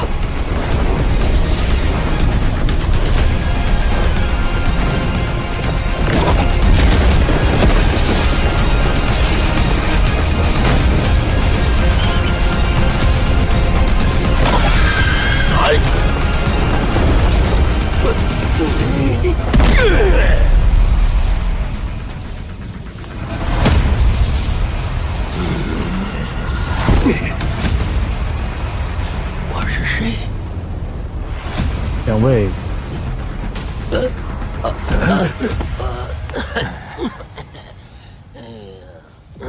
两位，这记录要破到什么时候？够了，已经足够了。你要找的地方，在虚神界终极地。为何刚刚不说？不是说了，你只要不断破记录，就能知道答案。我们这不也是刚想起来吗？你们到底是谁？谁知道呢？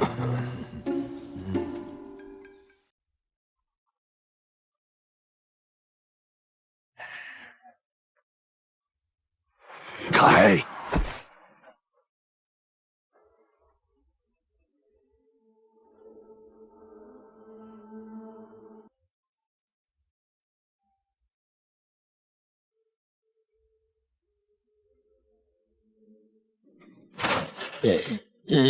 那边就是一条天路。我们也能登上那条天路吗？当然可以，不过天路危险崎岖，又净空只能步行，一步走错便会万劫不复。陨落后照样是回现实世界，不过就是得休养几个月。你加油。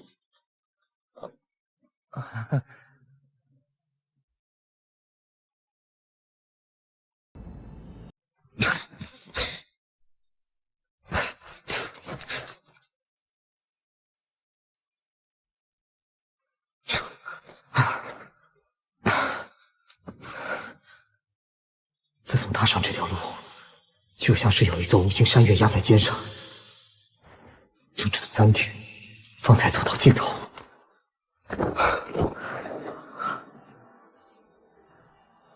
那扇门后，莫非就是上界？哼！又是封禁法阵。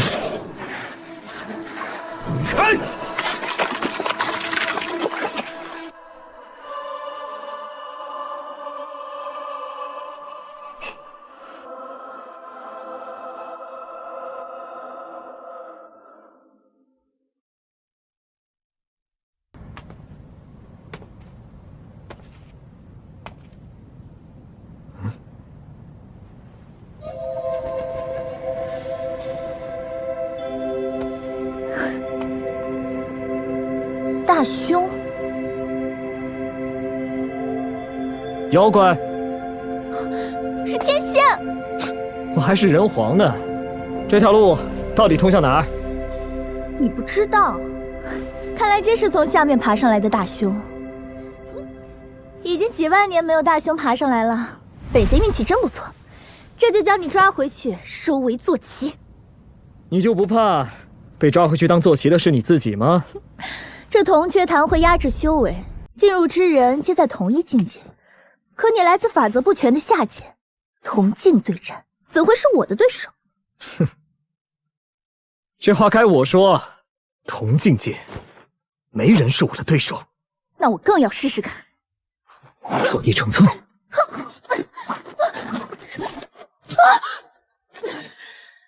近身搏杀，我还没怕过谁。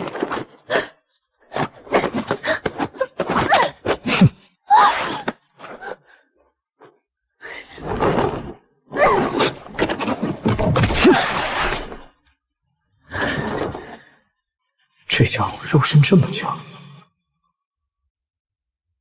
肉身强横，一定是罕见的凶手。不拿出点真本事，还真抓不到你。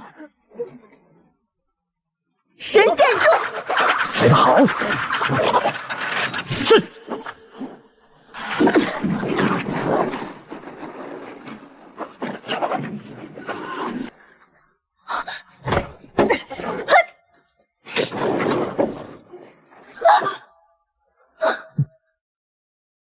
差点让你唬住，你并不是肉身强大，而是所修的宝术特殊吧？看出来了，这是我修成的天仙光，万法不侵，可让我肉身不朽。我名凤舞，来自天仙书院，你这么强大的大凶后代实在难得，我愿意想办法将你接引到上界。那我就同门中最好的坐骑了。还是你来当坐骑吧。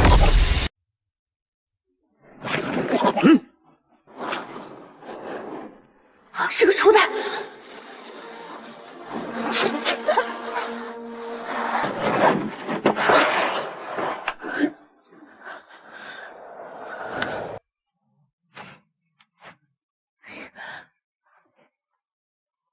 喂，别跑啊！我还有事问你呢。石头，快救我！那石头看着不是凡物，不行，不能让他跑过去。别挣扎了，我封印了你的神通。不过你最后眉心发光那一下，虽不及施展出什么招式，可气势也很惊人。那是什么秘法？想套我的话，做梦！羞肉，你给我记住，将来我仙院的凤舞一定会报你今天偷袭我的大仇。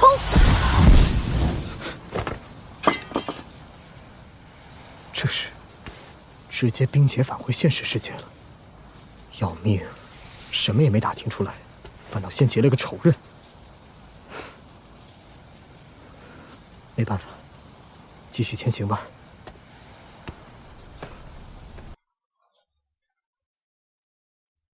刚刚那凤舞曾对石像呼救，还是试探一下为好。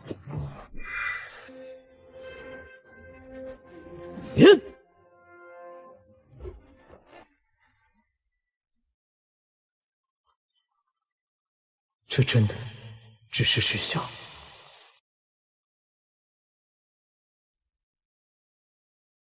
啊！你是什么人？怎么拿着凤舞的法器？这个呀，他送给我的。他还说过，这有他好多朋友，让我有事儿就找你们打听。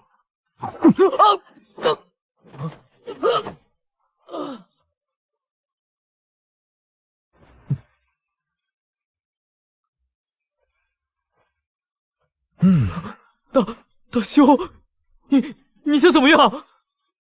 没什么，就是有点饿了。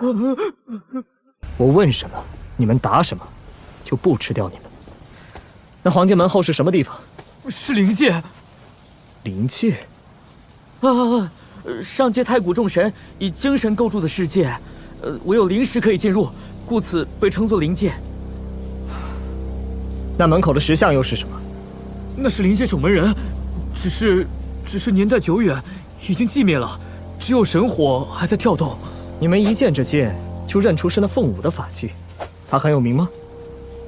凤舞很可能是位初代，在天蝎州这片区域，同辈称王，号称不败，所以我们才都认识他的法器。听说有下界大凶出现，看我火云洞将其镇压，带回去拷问大凶宝术。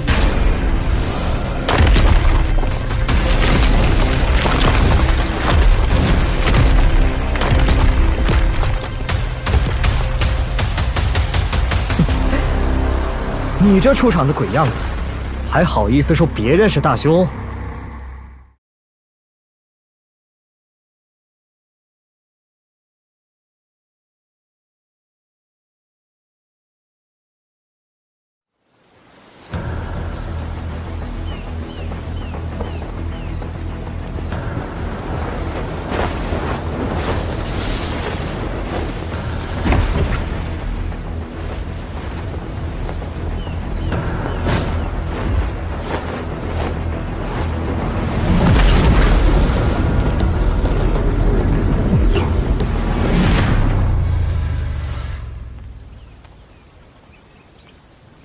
他们火云洞虽非最强种族，可凭特异的御火之术，收拾一个下界大凶，肯定绰绰有余。那咱们快走，耽误了时间。火云洞的强者已镇压了大凶，咱们就白跑一趟了。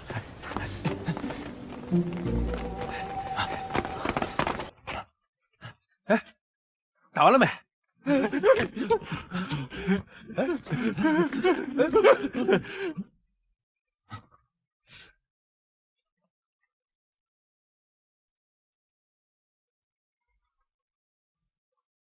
这自燃也太快了吧！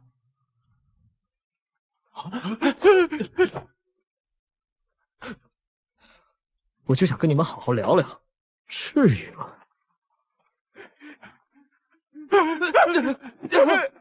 快来人呐！下界大凶把火云洞强者斩了！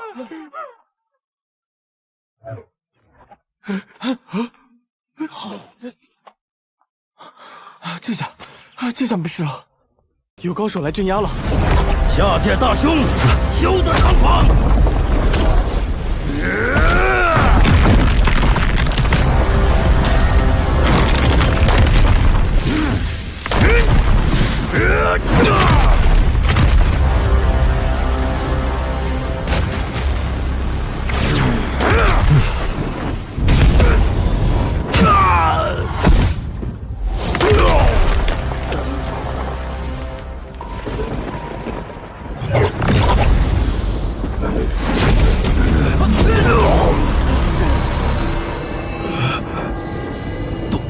多谢道友救护。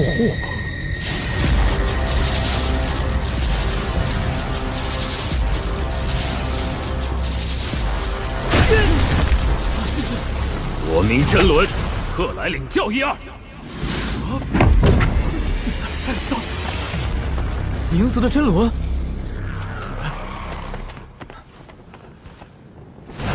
我听说真古号称天祖神人，是真正的初代。这真伦虽没有那天赋，可也同样强大无比。毕竟是真古的胞弟，号称灵王。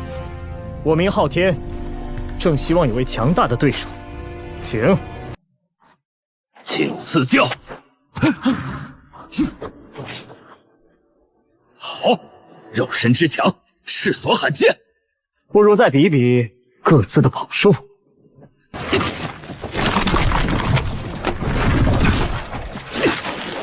雷电之力，有意思。为何只是退避，却不反击？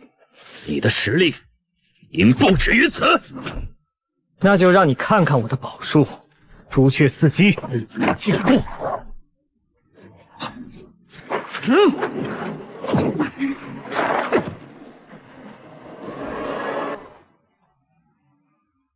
真皇宝术，你这功夫若突然袭击，的确挺厉害，可惜只是偷袭手段。金刚眼中洗礼成就的金身，居然被攻破了。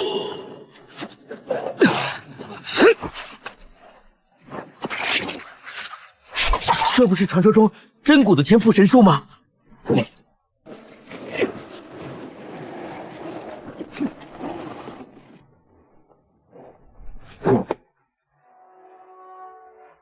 这是你们灵族初代的天赋神通，能刺伤我的肉身，了不起。不，我的凝血战矛比哥哥差得远。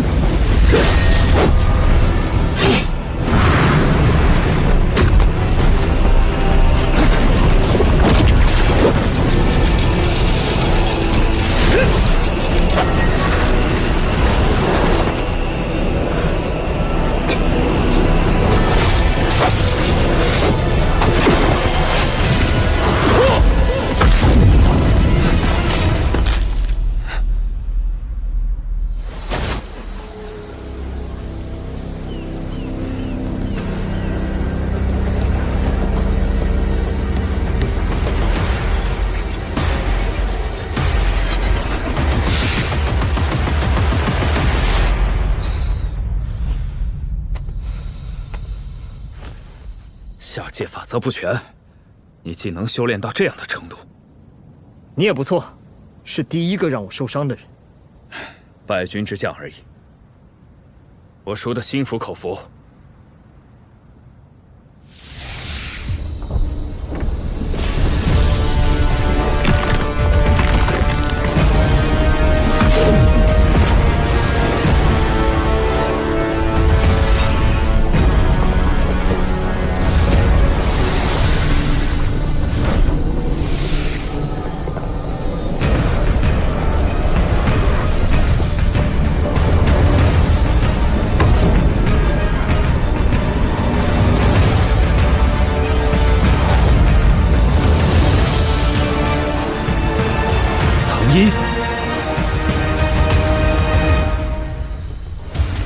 火金族的藤一，火金族，一个吞金食火的种族。吞金食火，有点意思。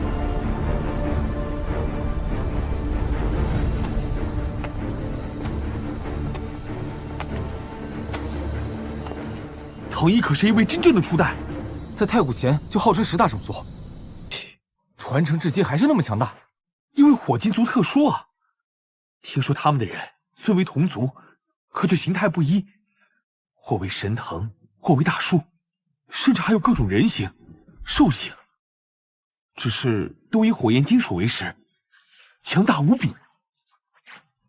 听说藤一原身为神藤，就是他们如今最年轻的至尊，曾经横扫10万圣山，拜进各路强者。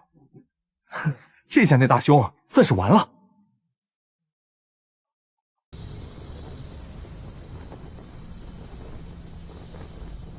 看来的确是个真正的高手。有醉血生灵，自下界攀上铜雀潭，我特来降服。你太过目中无人了。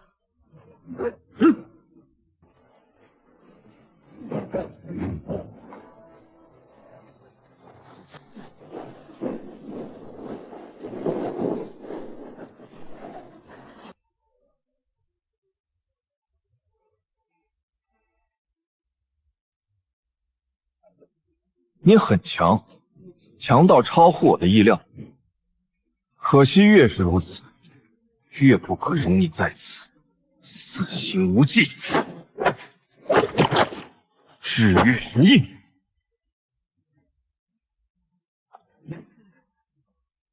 日月神印，想不到现如今还有人会这种宝术，传说中的镇压万物之术，竟然重现了。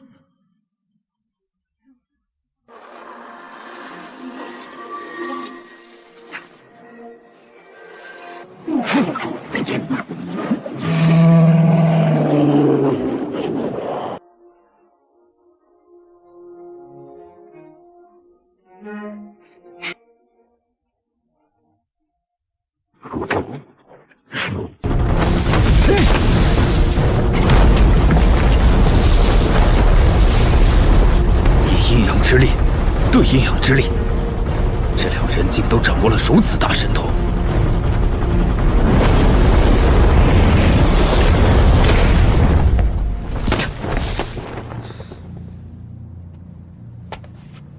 能杀到这铜雀潭，连败数位高手，的确不凡。小心了！我金宝偏印，不是传说早已失传了吗？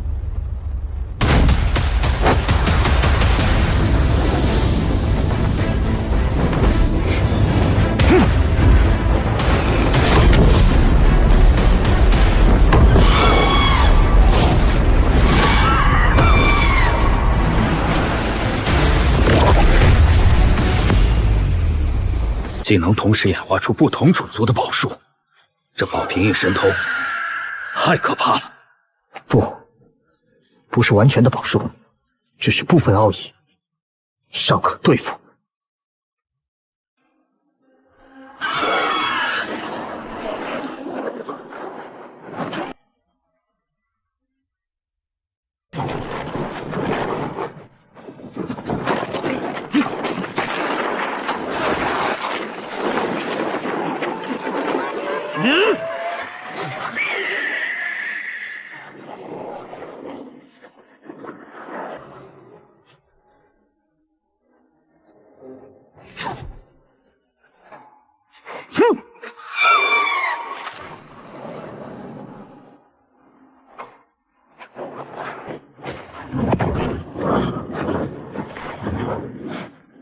你这真皇宝术跟真的比起来，破绽太多。鲲鹏法，去！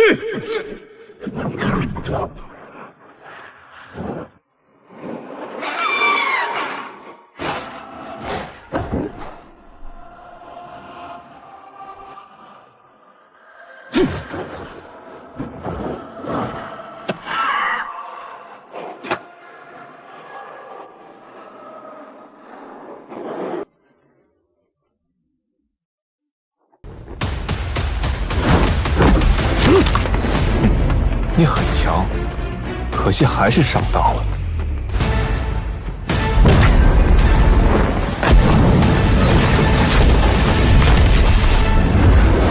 糟了，他刚刚宝瓶印施展的种种宝术，皆欠缺颇多，难道只是诱敌之计？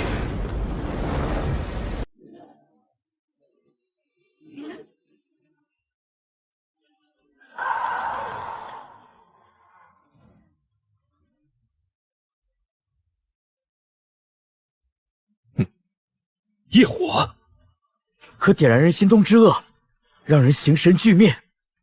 只要沾到身体，必死无疑。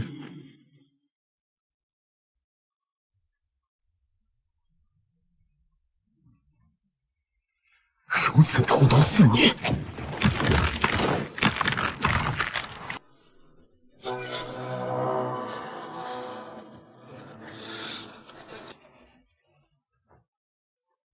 若业火真能焚烧罪恶，该被净化的也是你们。万法不侵，业火无功。他难道并无罪业？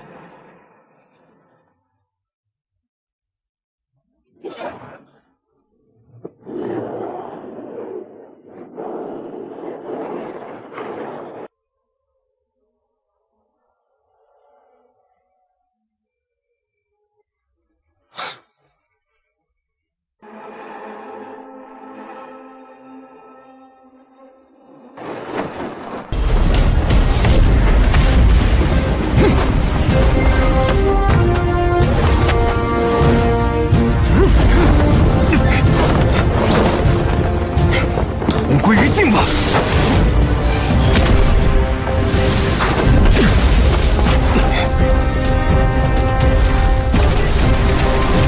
你不配！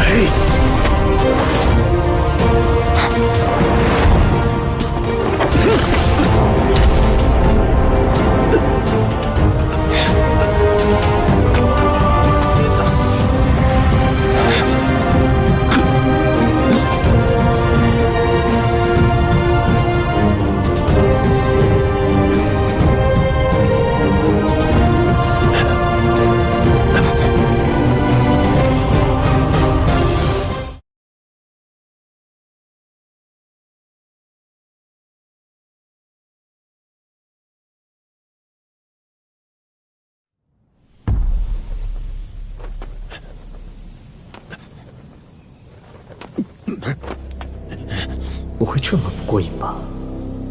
真正的初代就这么两下子？啊！唐一连施秘法都不是对手。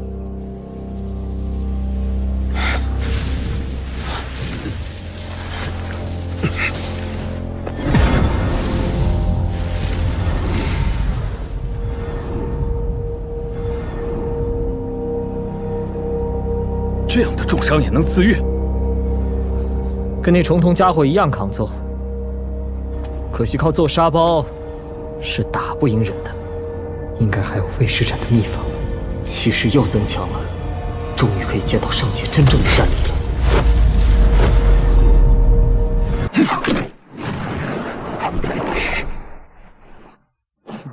果然。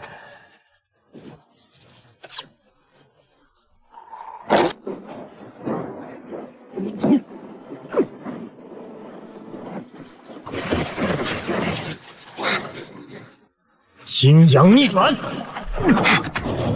混沌气，彻底悟透鲲鹏宝术才能释放的混沌气。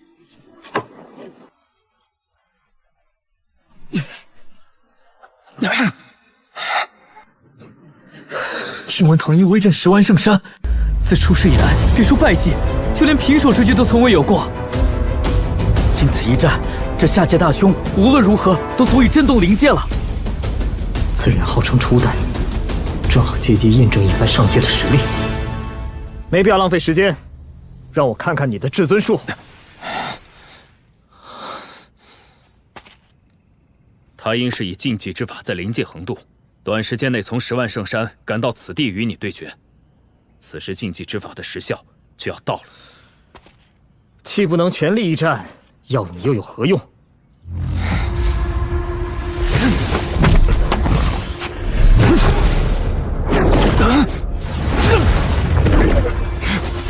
我定要亲手镇压你！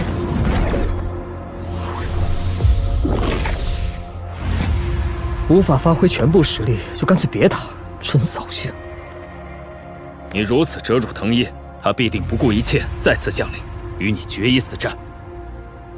倒希望如此。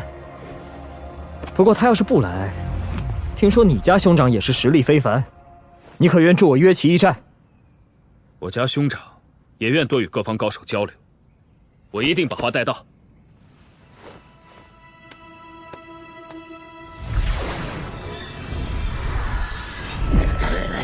他们张嘴大凶，闭嘴镇压，只是欺负咱们这边无人呐，可不能就这么算了，得打进去给他们个教训。对对对，来而不往非礼也。若实在无人愿意为咱们出头，你我哪怕活出这把老骨头，也不能让人看不起。2个老家伙，用不着你们撺掇，我也会进去看看。啊！你敢进黄金门？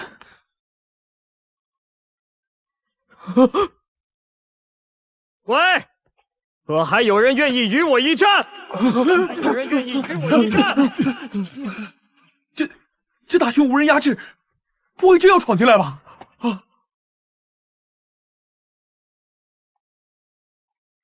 可还有初代至尊在此，出来一战！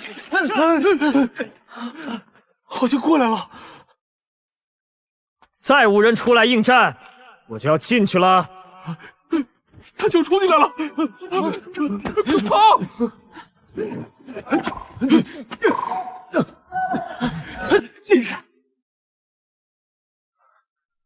去那边躲一躲。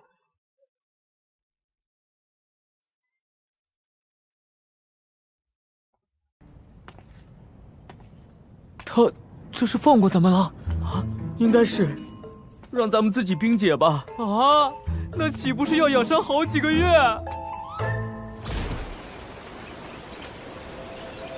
这就是灵界，果然更富生机，其仙音灵动，也比虚神界更适合修行。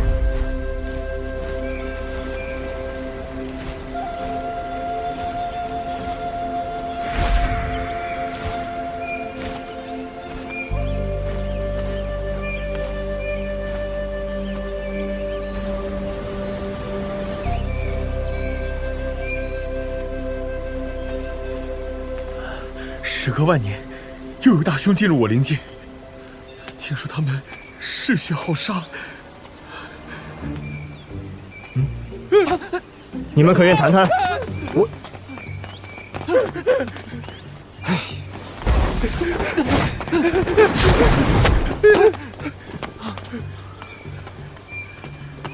警告你啊！无数高手正在赶来，我劝你，劝你。来人再多，怕也来不及救下你们了。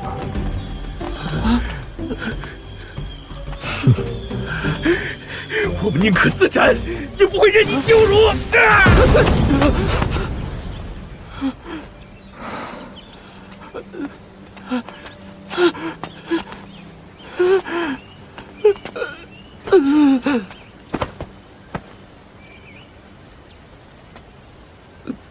自己吓唬自己，至于吗？孽障，竟敢如此成凶，诛害人命！看我降妖伏魔！又是你们宁静门！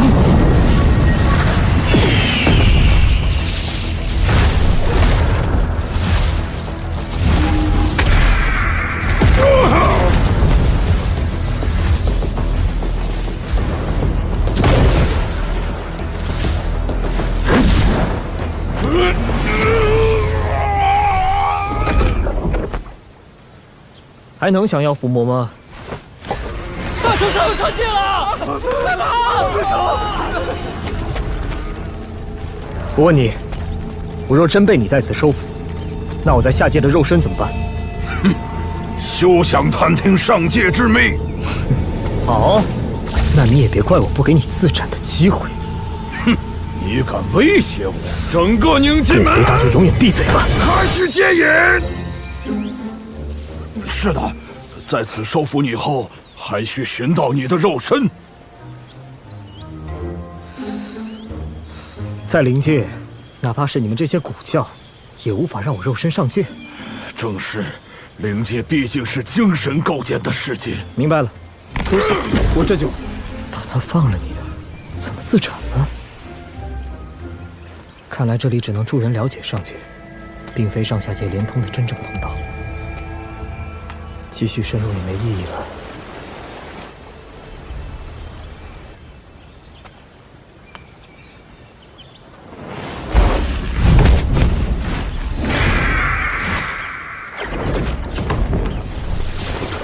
青仙前来领教，真骨应运，前来一战。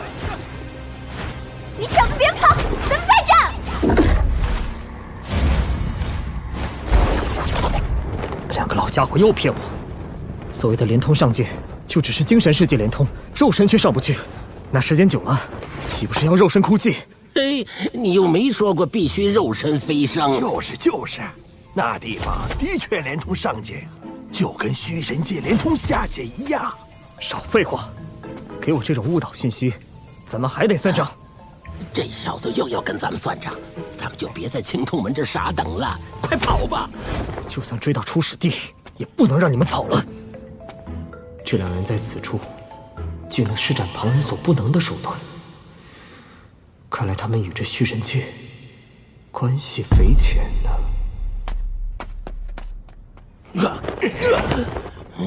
差点让他逮着，幸好他以为你我是在青铜门对他传音。大雄，站住！快来再决胜负！咱们快跑！走！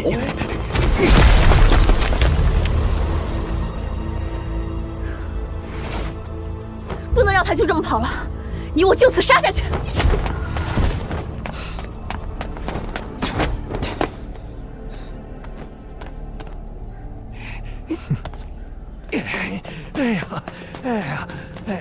有强者追下来了，都是你惹的麻烦。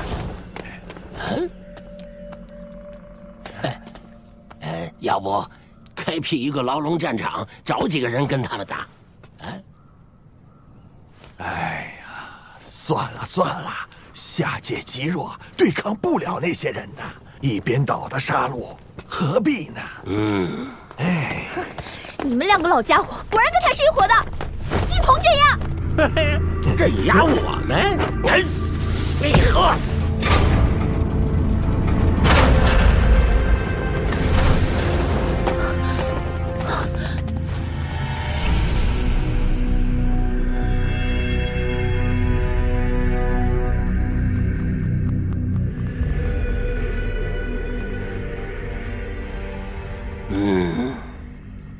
竟可操纵这两扇青铜巨门，封锁两界通道。难道你们两人就是构建虚神界的古神？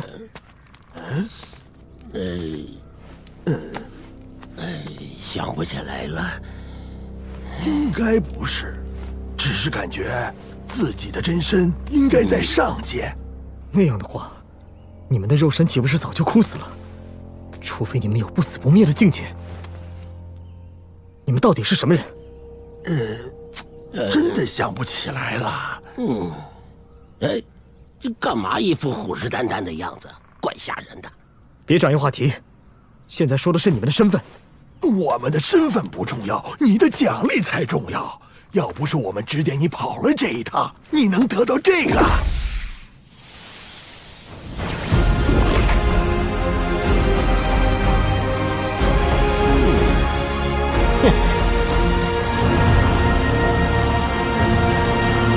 青铜宝书，怎么样？不吃亏吧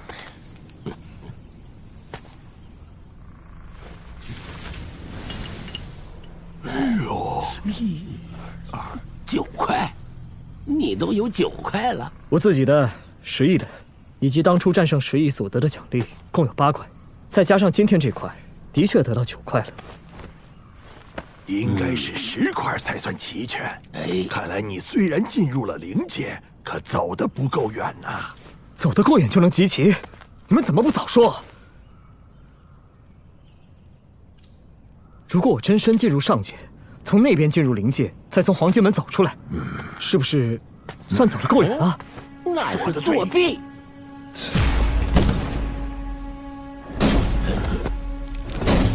看来是不死心呐！你到底惹了什么人？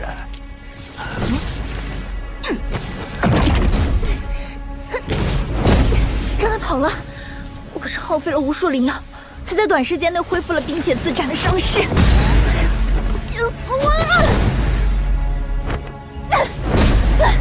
他到底是什么来头？我弟真人说，那人自称是昊天，宝术玄妙，是难得一见的天才。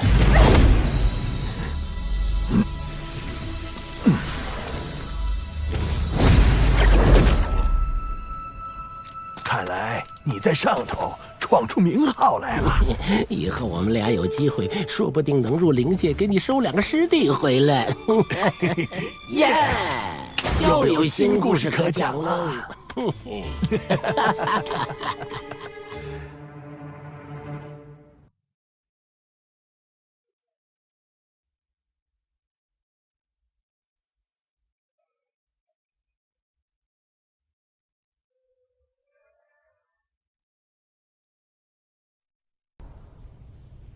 恒久，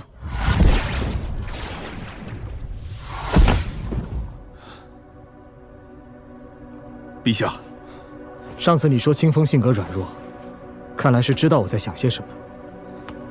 那你说，这皇位到底传给何人为好？陛下，只怕十国万民离不开陛下的守护。我想搞清楚上下两界到底为何会有种种纷争。怕是必须亲身前往上界，这样一来，我就无法兼顾十皇的守护之责。传令下去，明日朝会，十国亲贵都要参加。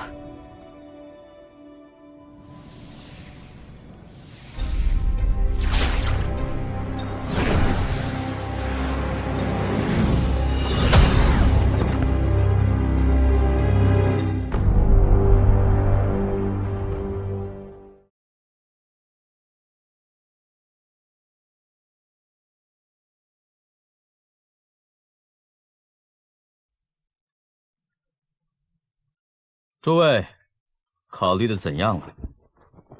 这次不同以往，送下界者须是点燃神火的强者，而且此去也不仅仅是数日，甚至数年时间，而是若不成功，必须一直留在下界。这就需要你我战天意，让他们得到大道认可。战天意必受大道反噬，令人难以下定决心呐。那你们就甘愿彻底失去元始真解超脱篇和其余几样大造化？就算不为那些造化，你们也不要忘了，前不久还有大凶杀入灵界，震斩我上界数位初代天骄。你们就不怕他得了那些造化，成长为你我的大敌？我已问过参战之人，那小子不过是个区区列阵境的修士，你也不要太过危言耸听。哼，危言耸听？我很怀疑当日自称昊天的大凶就是那勾结不灭生灵的下界人皇。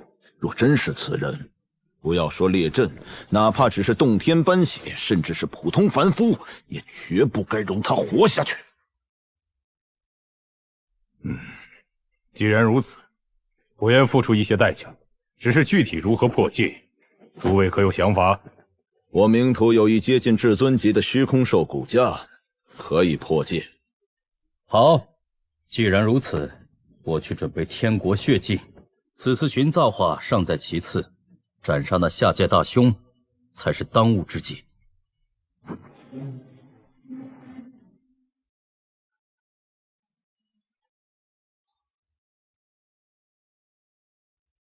守护十国，爱戴百姓，何人可担此重任？陛下，您可还记得，您登基为皇，能得万民推崇拥戴的原因？是您在内忧外患之际，内肃叛逆，外御强敌，修复守护皇都之法阵，广传护国宝术于万民，这才得万民臣服。若您一旦退位，让臣等一时之间到哪里去再寻一位能得大家一致拥戴之人呢？我的确有一件大事要去办，不知要耗费多少时日。长老前辈，不要再劝了，还是商量商量四位之君的人选，这也是为十国做长远打算。19殿下，要不还是你来？陛下不可，我又无大功于国，怎能再起染指皇位之心？那您给我推荐个人选。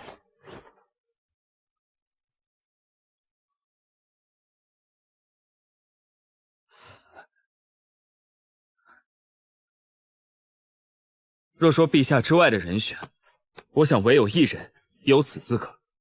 是谁？混天侯石恒。是啊，陛下，混天侯一直为国镇守边疆，后来又助陛下平叛御敌，有大功于国，应可做后继之君。混天侯虽表面不羁，可却是胸有乾坤之辈，又兼年富力强，未来尊者可期，的确是个人选。我曾听师尊说过，在陛下与冲通11崛起之前，老皇也曾考虑过他。我会认真考虑。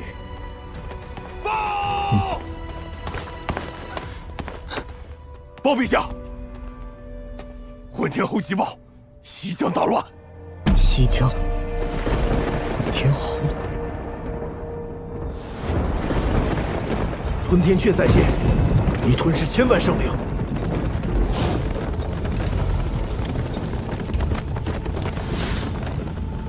急报，吞天阙又吞噬了1000万人族，即将点燃神火，求陛下速速派人来援。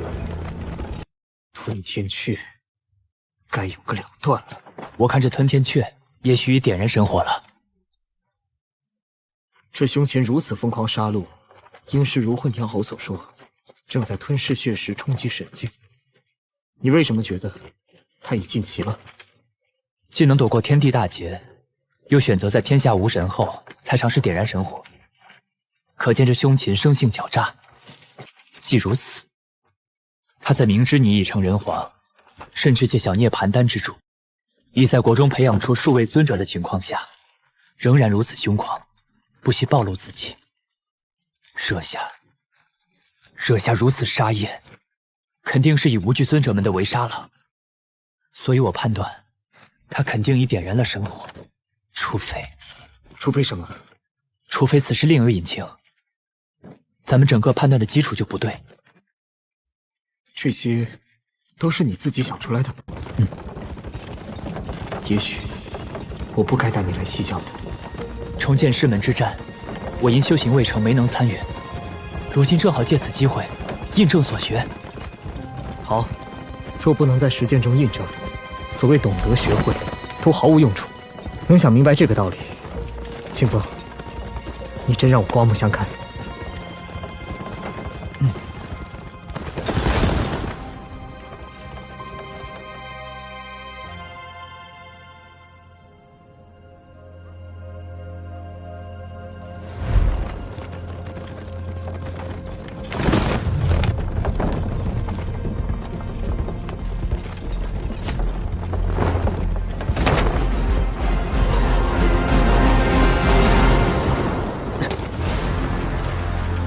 陛下，你可算赶来了。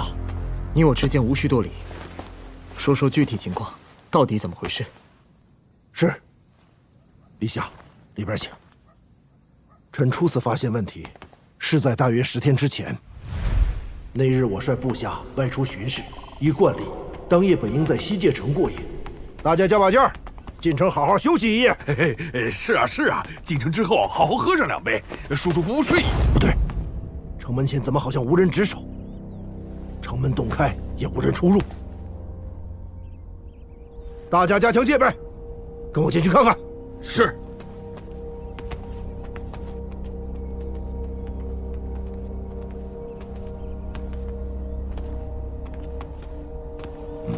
臣率军士在周边探查，发现城中炊烟袅袅，茶楼酒肆之中食物尚带余温，只是满城百姓全都不见了。你是说，只是那城里血肉之躯凭空消失，可除此之外，环境却未受一丝干扰？微臣正要说及此事，当时，臣发现情况有异，当即率领军士连夜赶赴最近的下一座城市。谁料尚未到达，那吞天阙就真正现身了。是老九发的敌袭信号，咱们赶快过去支援。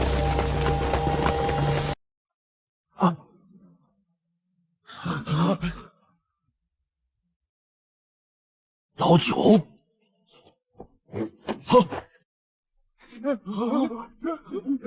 大家请进，有危险！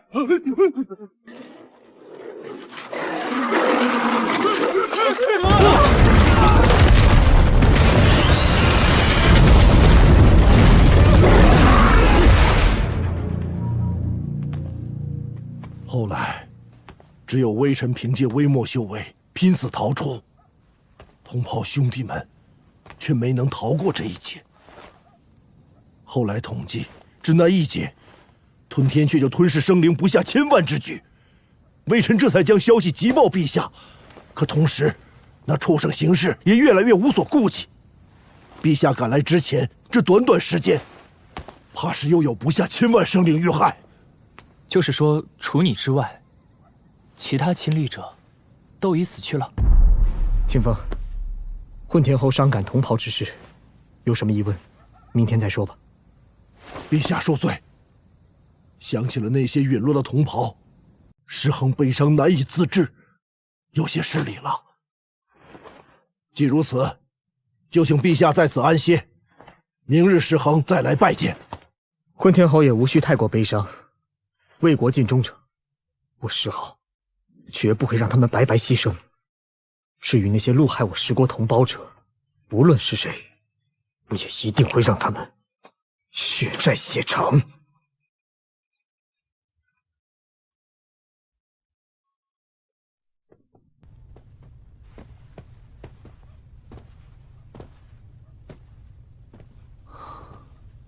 我感觉混天侯的表现有些奇怪，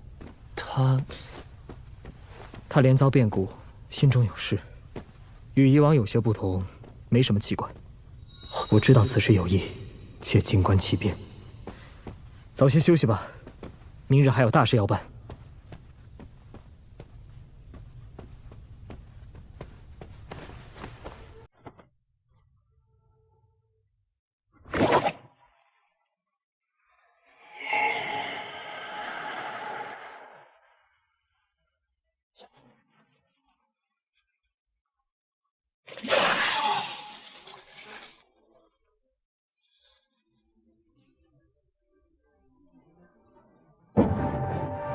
点燃神火的生灵，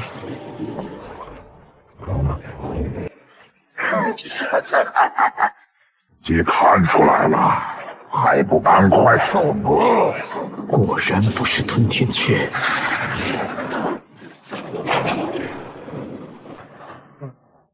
没想到你倒是机情，可惜有神明在此，再怎么挣扎，也只是枉费心机。你也配称神？刚刚点燃神火，连称伪神都勉强。我问你，西疆这1000万生灵，都是你屠戮的吗？不只是我，不过我也吞噬了不少。伤我石国1000万众生，还敢出现在我面前？你区一个蝼蚁，在神明面前又算得了什么？看我吞了你，再将你那至尊骨献给主人！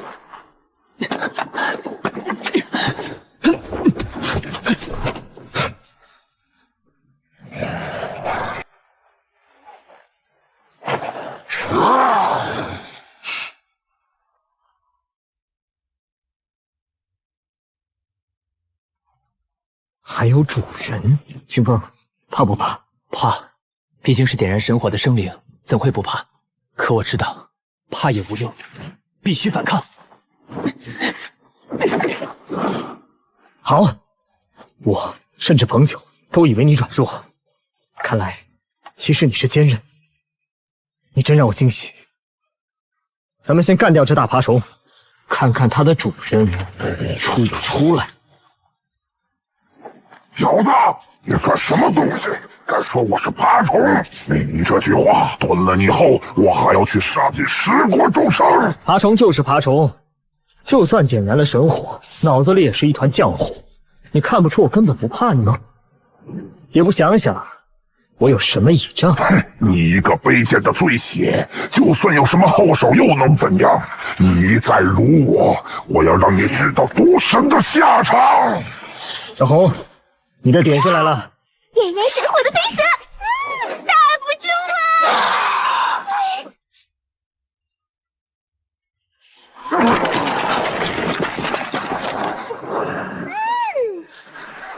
味道不错，有助于我巩固大果。你一直藏在他身边。得到吞天雀可能点燃神火的消息，我怎么会不提前做些准备？